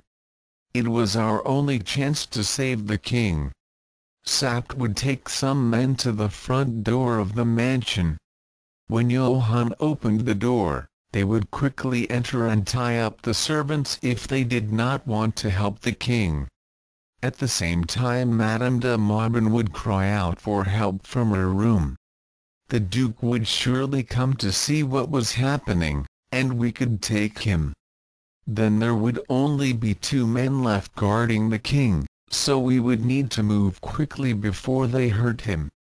Meanwhile, the house at Tarlenheim was to be filled with lights and music so that people believed we were having a ball. Marshal Strachan would guard the house and the princess, and if, the next day, we had not returned, he would then march to the castle and ask to see the king at once. If the king was not there, he would quickly take Princess Flavia back to the capital where she would become queen. So that night, at midnight, Sapt took his men to the mansion. I rode alone a different way to the castle, with clothes to keep me warm, weapons and a rope. Half an hour later, I was back by the moat. I left my horse and gun in some trees, tied some rope to another tree and climbed down into the water once more. I swam back to the pipe below the window, but now the pipe was fastened to the wall and no light showed. I looked up at the mansion and saw that the lights were on in the windows to the Duke's and Madame de Modena's rooms. Then I heard voices and I saw Rupert walk towards the castle onto the drawbridge with de Gutet. "Let's go across before they lift the drawbridge for the night," Rupert said. They walked across and shortly after, the bridge went up. A few minutes later, Rupert returned alone. He looked around him and then quietly climbed down some hidden steps to the moat and swam across. Then he climbed some steps opposite and disappeared back into the mansion. What was he doing? It seemed that I was not the only one who had a plan for that dark, warm night. Chapter 8. It was cold waiting in the water of the moat, so when Rupert disappeared into the mansion, I slowly climbed out and waited by the drawbridge gate next to the castle. Now only Detchard, Bersonin and de Gutet were left to protect the king in this prison. If only I had the keys to the king's room, but I knew I had to be patient. It was a quiet night and it was about 1 o'clock in the morning when there was a loud noise from the mansion. I looked up at one of the windows and saw a shadow walk across the light. A woman's voice cried, "Help! Michael, help me!" It was Antoinette de Modena. This was exactly what I had asked her to say in my message to her, but it was around an hour too early, Before my friends had reached the front door to the mansion, and before Johann had time to open it, I pulled out my sword and stood ready for what might happen. Then I heard her calling again. "Help, Michael! It's Rupert Hensey!" called Antoinette. Michael must have heard Antoinette de Maubin call out, because I then heard him running to help her with his servants. There was now a loud argument. "This woman's been writing secret letters to Rassendyll," I heard Rupert call out. "She needs to be punished." "She's my guest," I heard Michael say. "It's you who needs to be punished." There was a shout and a noisy sword fight began in the room. It was hard to see what was happening, but briefly I saw Rupert and Johann through the window. "That's for you, Johann," Rupert called, striking his sword at him. "I know you're Rassendyll's spy." What had happened to Johann? What if he had been hurt? How could he open the door for our men? From the noises in the room, it seemed that Rupert was now fighting many men. Surely he would be caught. However, at the next moment, there was a loud cry and Rupert jumped out of the window and down into the moat below, where he swam away. Somehow, he had escaped. A minute later, de Gutet appeared in front of me, so I struck him with my sword and he fell to the ground. Quickly I looked through his clothes for the keys. There were 3. At last I could enter the room where the king was being kept prisoner. Opening the first door, I found myself at the top of some steps which led into a cold, dark room. The only light came from a small candle in one corner. As I walked down the steps, I could just hear voices coming from the room where the king was kept, behind a second door. Carefully walking towards the door, I stepped back quickly when it was suddenly opened. Now I could hear Detchard speaking. "We mustn't kill him yet or there'll be trouble." When a person appeared, I struck him with my sword. It was Bersenin, who fell heavily to the ground. Understanding there was danger, Detchard closed the door fast. Now surely he was alone in the room with the king, and, remembering their plan, I knew the king was in real danger. Taking one of the keys, I quickly unlocked the door to the second room and opened it nervously. I think I expected to see the king had already been killed, but once inside the room I was relieved to see that Detchard was being held by the king's doctor. The king, weak from illness and chained in one corner, looked on in fear. The doctor was too weak to hold Detchard for long, and before I could help him, Detchard broke free and killed the poor doctor with his sword. Detchard turned to me and said, "At last." I held up my sword, and it was lucky that Detchard did not have a gun. We began to fight. He was a much better swordsman than me and knew all the tricks. He smiled when he cut me on the arm, and I would soon have died if the king had not helped me. "My cousin Rudolph!" he cried, as if he only now realized who I was. He reached forward and pushed the legs of a chair into Detchard's body. "Push hard!" I called. "Push against his legs." With the legs of the chair against him, Detchard found it hard to stand up.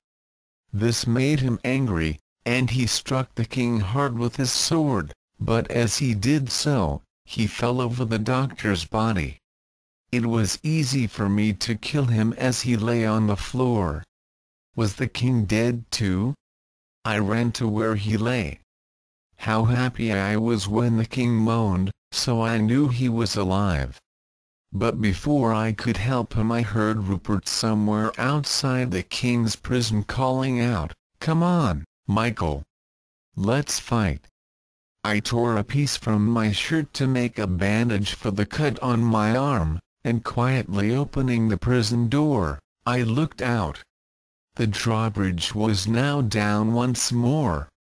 Rupert stood in the middle of the bridge with his sword, while the door to the mansion at the other end of the drawbridge was guarded by some very frightened-looking servants, as well as Johann, who I was pleased to see was unhurt. Then Antoinette de Maubin angrily called out from behind the servants, "The Duke's dead, you've already killed him." "Dead?" called Rupert. "That's good. Then I'm your leader now. Put down your weapons and do as I say."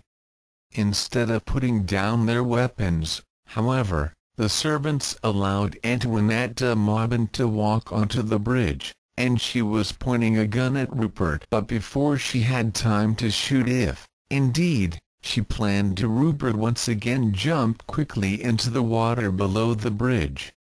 More loud voices were heard, and I realized that Sapt and his men must have finally arrived at the front door, on the other side of the mansion. Feeling confident that the king would be safe, I ran after Rupert and also jumped into the water. He swam faster than I could with my wounded arm, and he quickly swam to where the rope was tied to the tree above the moat. He looked surprised but pleased to see the rope and quickly climbed up. I was, perhaps, a minute behind him, and once at the top of the rope, I could see him running off into the forest. At one stage I saw him look back at me. I thought I saw him waving, as if it were a game, as if he knew I would never catch him. We both ran, further and further into the forest of Zenda, until I heard another cry. What had Rupert done now? Soon I discovered that he had found a boy riding to market, and had quickly pulled him from the horse and taken his place. Rupert was trying to get the boy to be quiet by giving him some money, and this gave me time to catch up with him. "Stop!" I shouted. He looked at me and smiled. "What did you do at the castle?" he asked. "I made sure that you are the last of the 6 men," I told him. "Do you mean that you got inside the king's prison?" he asked with surprise. "I did." "And what's happened to the king?" "He was hurt, but he's alive," I told him. "Why didn't you follow my plan?" he said. "We could have worked well together." "Get off your horse and fight like a man," I said. I ran at Rupert with my sword, but still on his horse, he easily pushed me away with his own sword. I ran at him again and managed to cut his cheek, but now he rode at me with his sword held high. I would surely have been killed, but at that moment there was a shout as Fritz arrived on another horse carrying a gun. Rupert stopped and looked at us. He understood that he could not fight us both, so he turned the horse and rode away as fast as he could. "Go after him," I said to Fritz. But Fritz was looking at me, not at Rupert. "Sir, you don't look well," he said, and I suddenly felt very weak. Fritz got off his horse and ran up to me as I fell to the ground. "Is the king safe?" I asked him weakly. "Thanks to you, he is," said Fritz. "But you're injured. Here, let me help you." Next to us, the young boy looked on with wide eyes. "Isn't that the king?" he said, pointing at me. Fritz ignored him. After a long rest, I felt strong enough to walk back, leaning heavily on Fritz's arm. I later learned from Fritz and Antoinette de Maubin what happened that night at the castle and the events leading up to it. A few months earlier, the Duke had met Antoinette de Maubin in Paris and had asked her to Ruritania to see the coronation. She respected the Duke and was pleased to be his guest. However, Some of the Duke's servants told her servants about the Duke's ambitions to be king. She did not like his evil plans and decided to warn me of everything he wanted to do. When the Duke found out that she had warned me in Strelsau, he tricked Antoinette de Mauban by inviting her and her servants to his castle.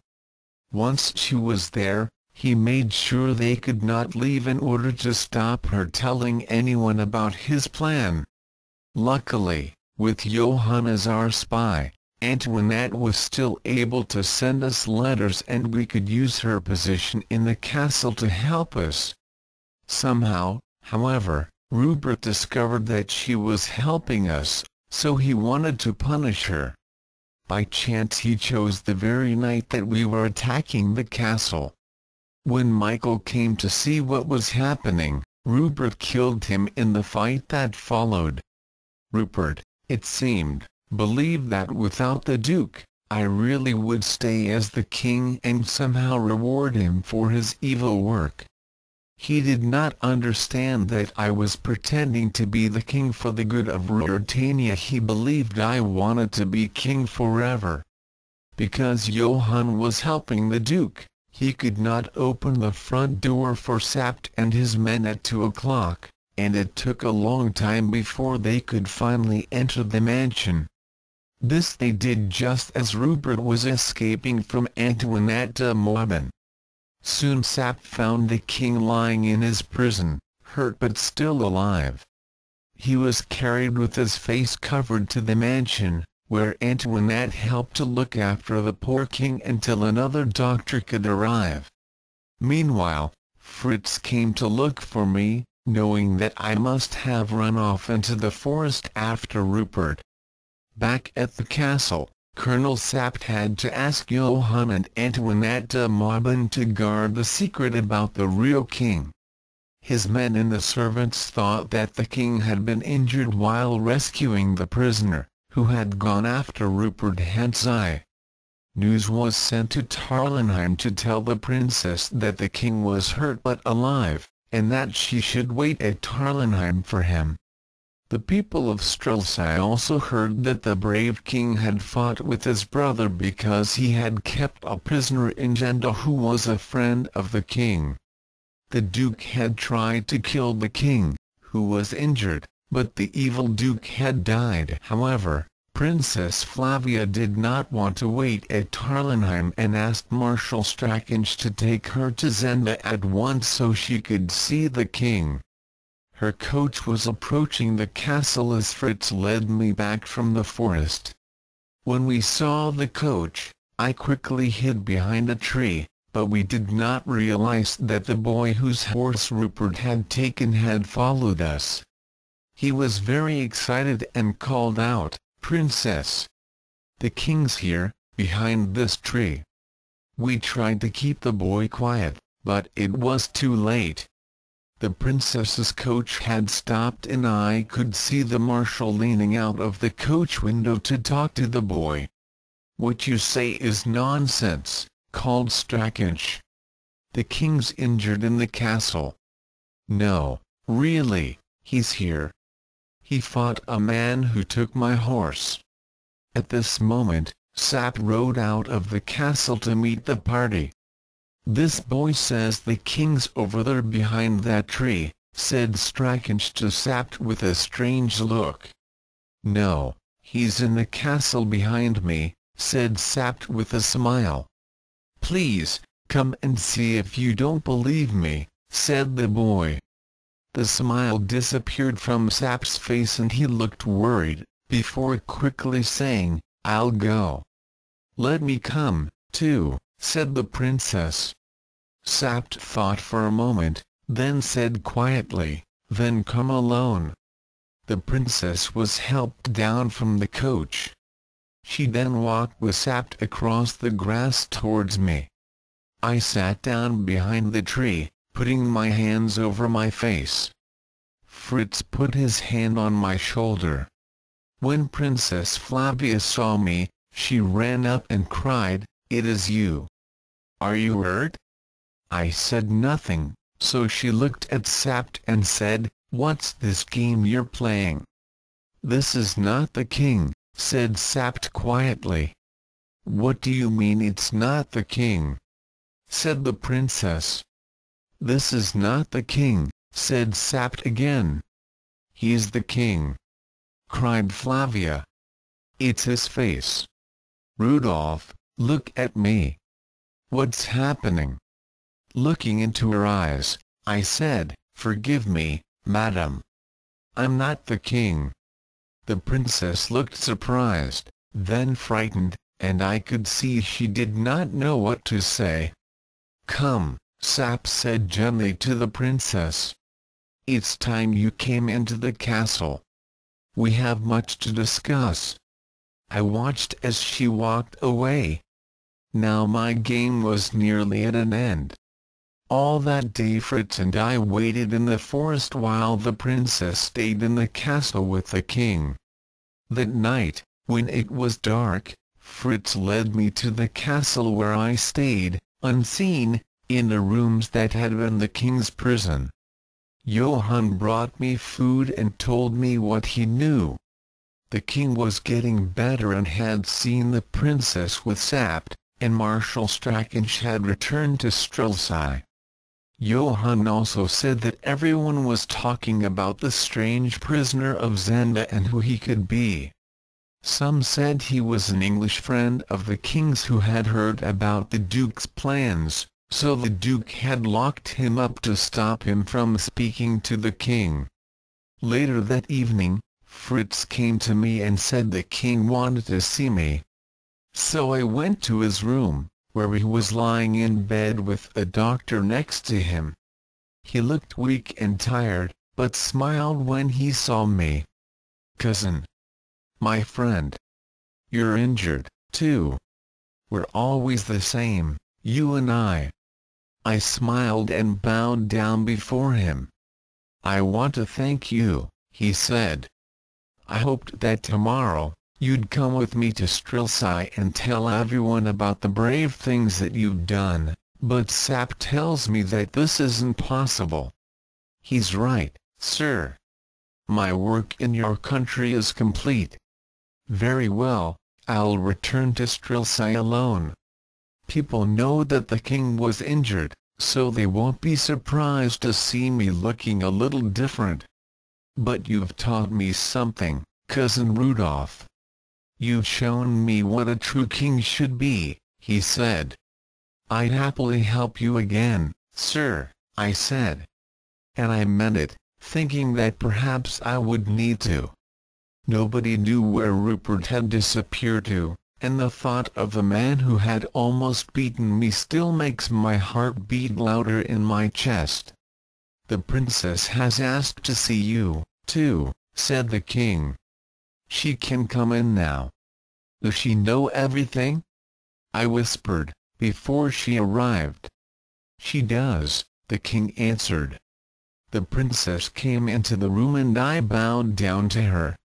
"It seems you've tricked me," she said, but not unkindly. "I would like to apologize to you for this," I said. "You don't need to apologize.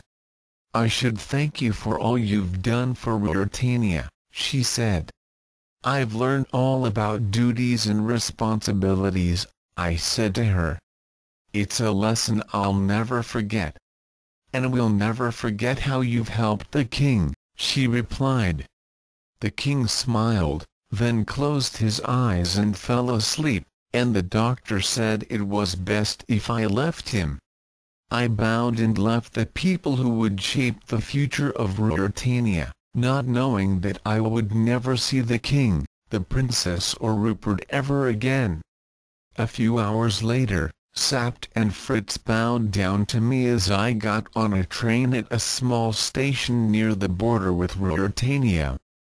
The other passengers on the train must have thought an important person in a large coat and hat was about to leave their country, but it was only I, Rudolf Rassendyll, an English gentleman. When I finally returned to England, I had some explaining to do. My brother Robert and his wife Rose told me that everyone had been looking for me, and Rose was very disappointed when I told her I had not written a book. "At least the ambassador has a job for you soon," she said. "He now knows which country he'll be sent to." "Where's that?" I asked. "Ruritania.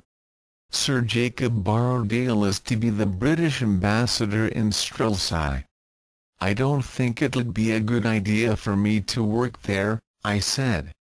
"But you promised you'd take the job," cried Rose. "You're right, but please look at this," I said, showing them a photograph in a newspaper which showed the king's coronation. There was I, with Sapt, Fritz, Michael and the princess. Robert and Rose looked at it in amazement.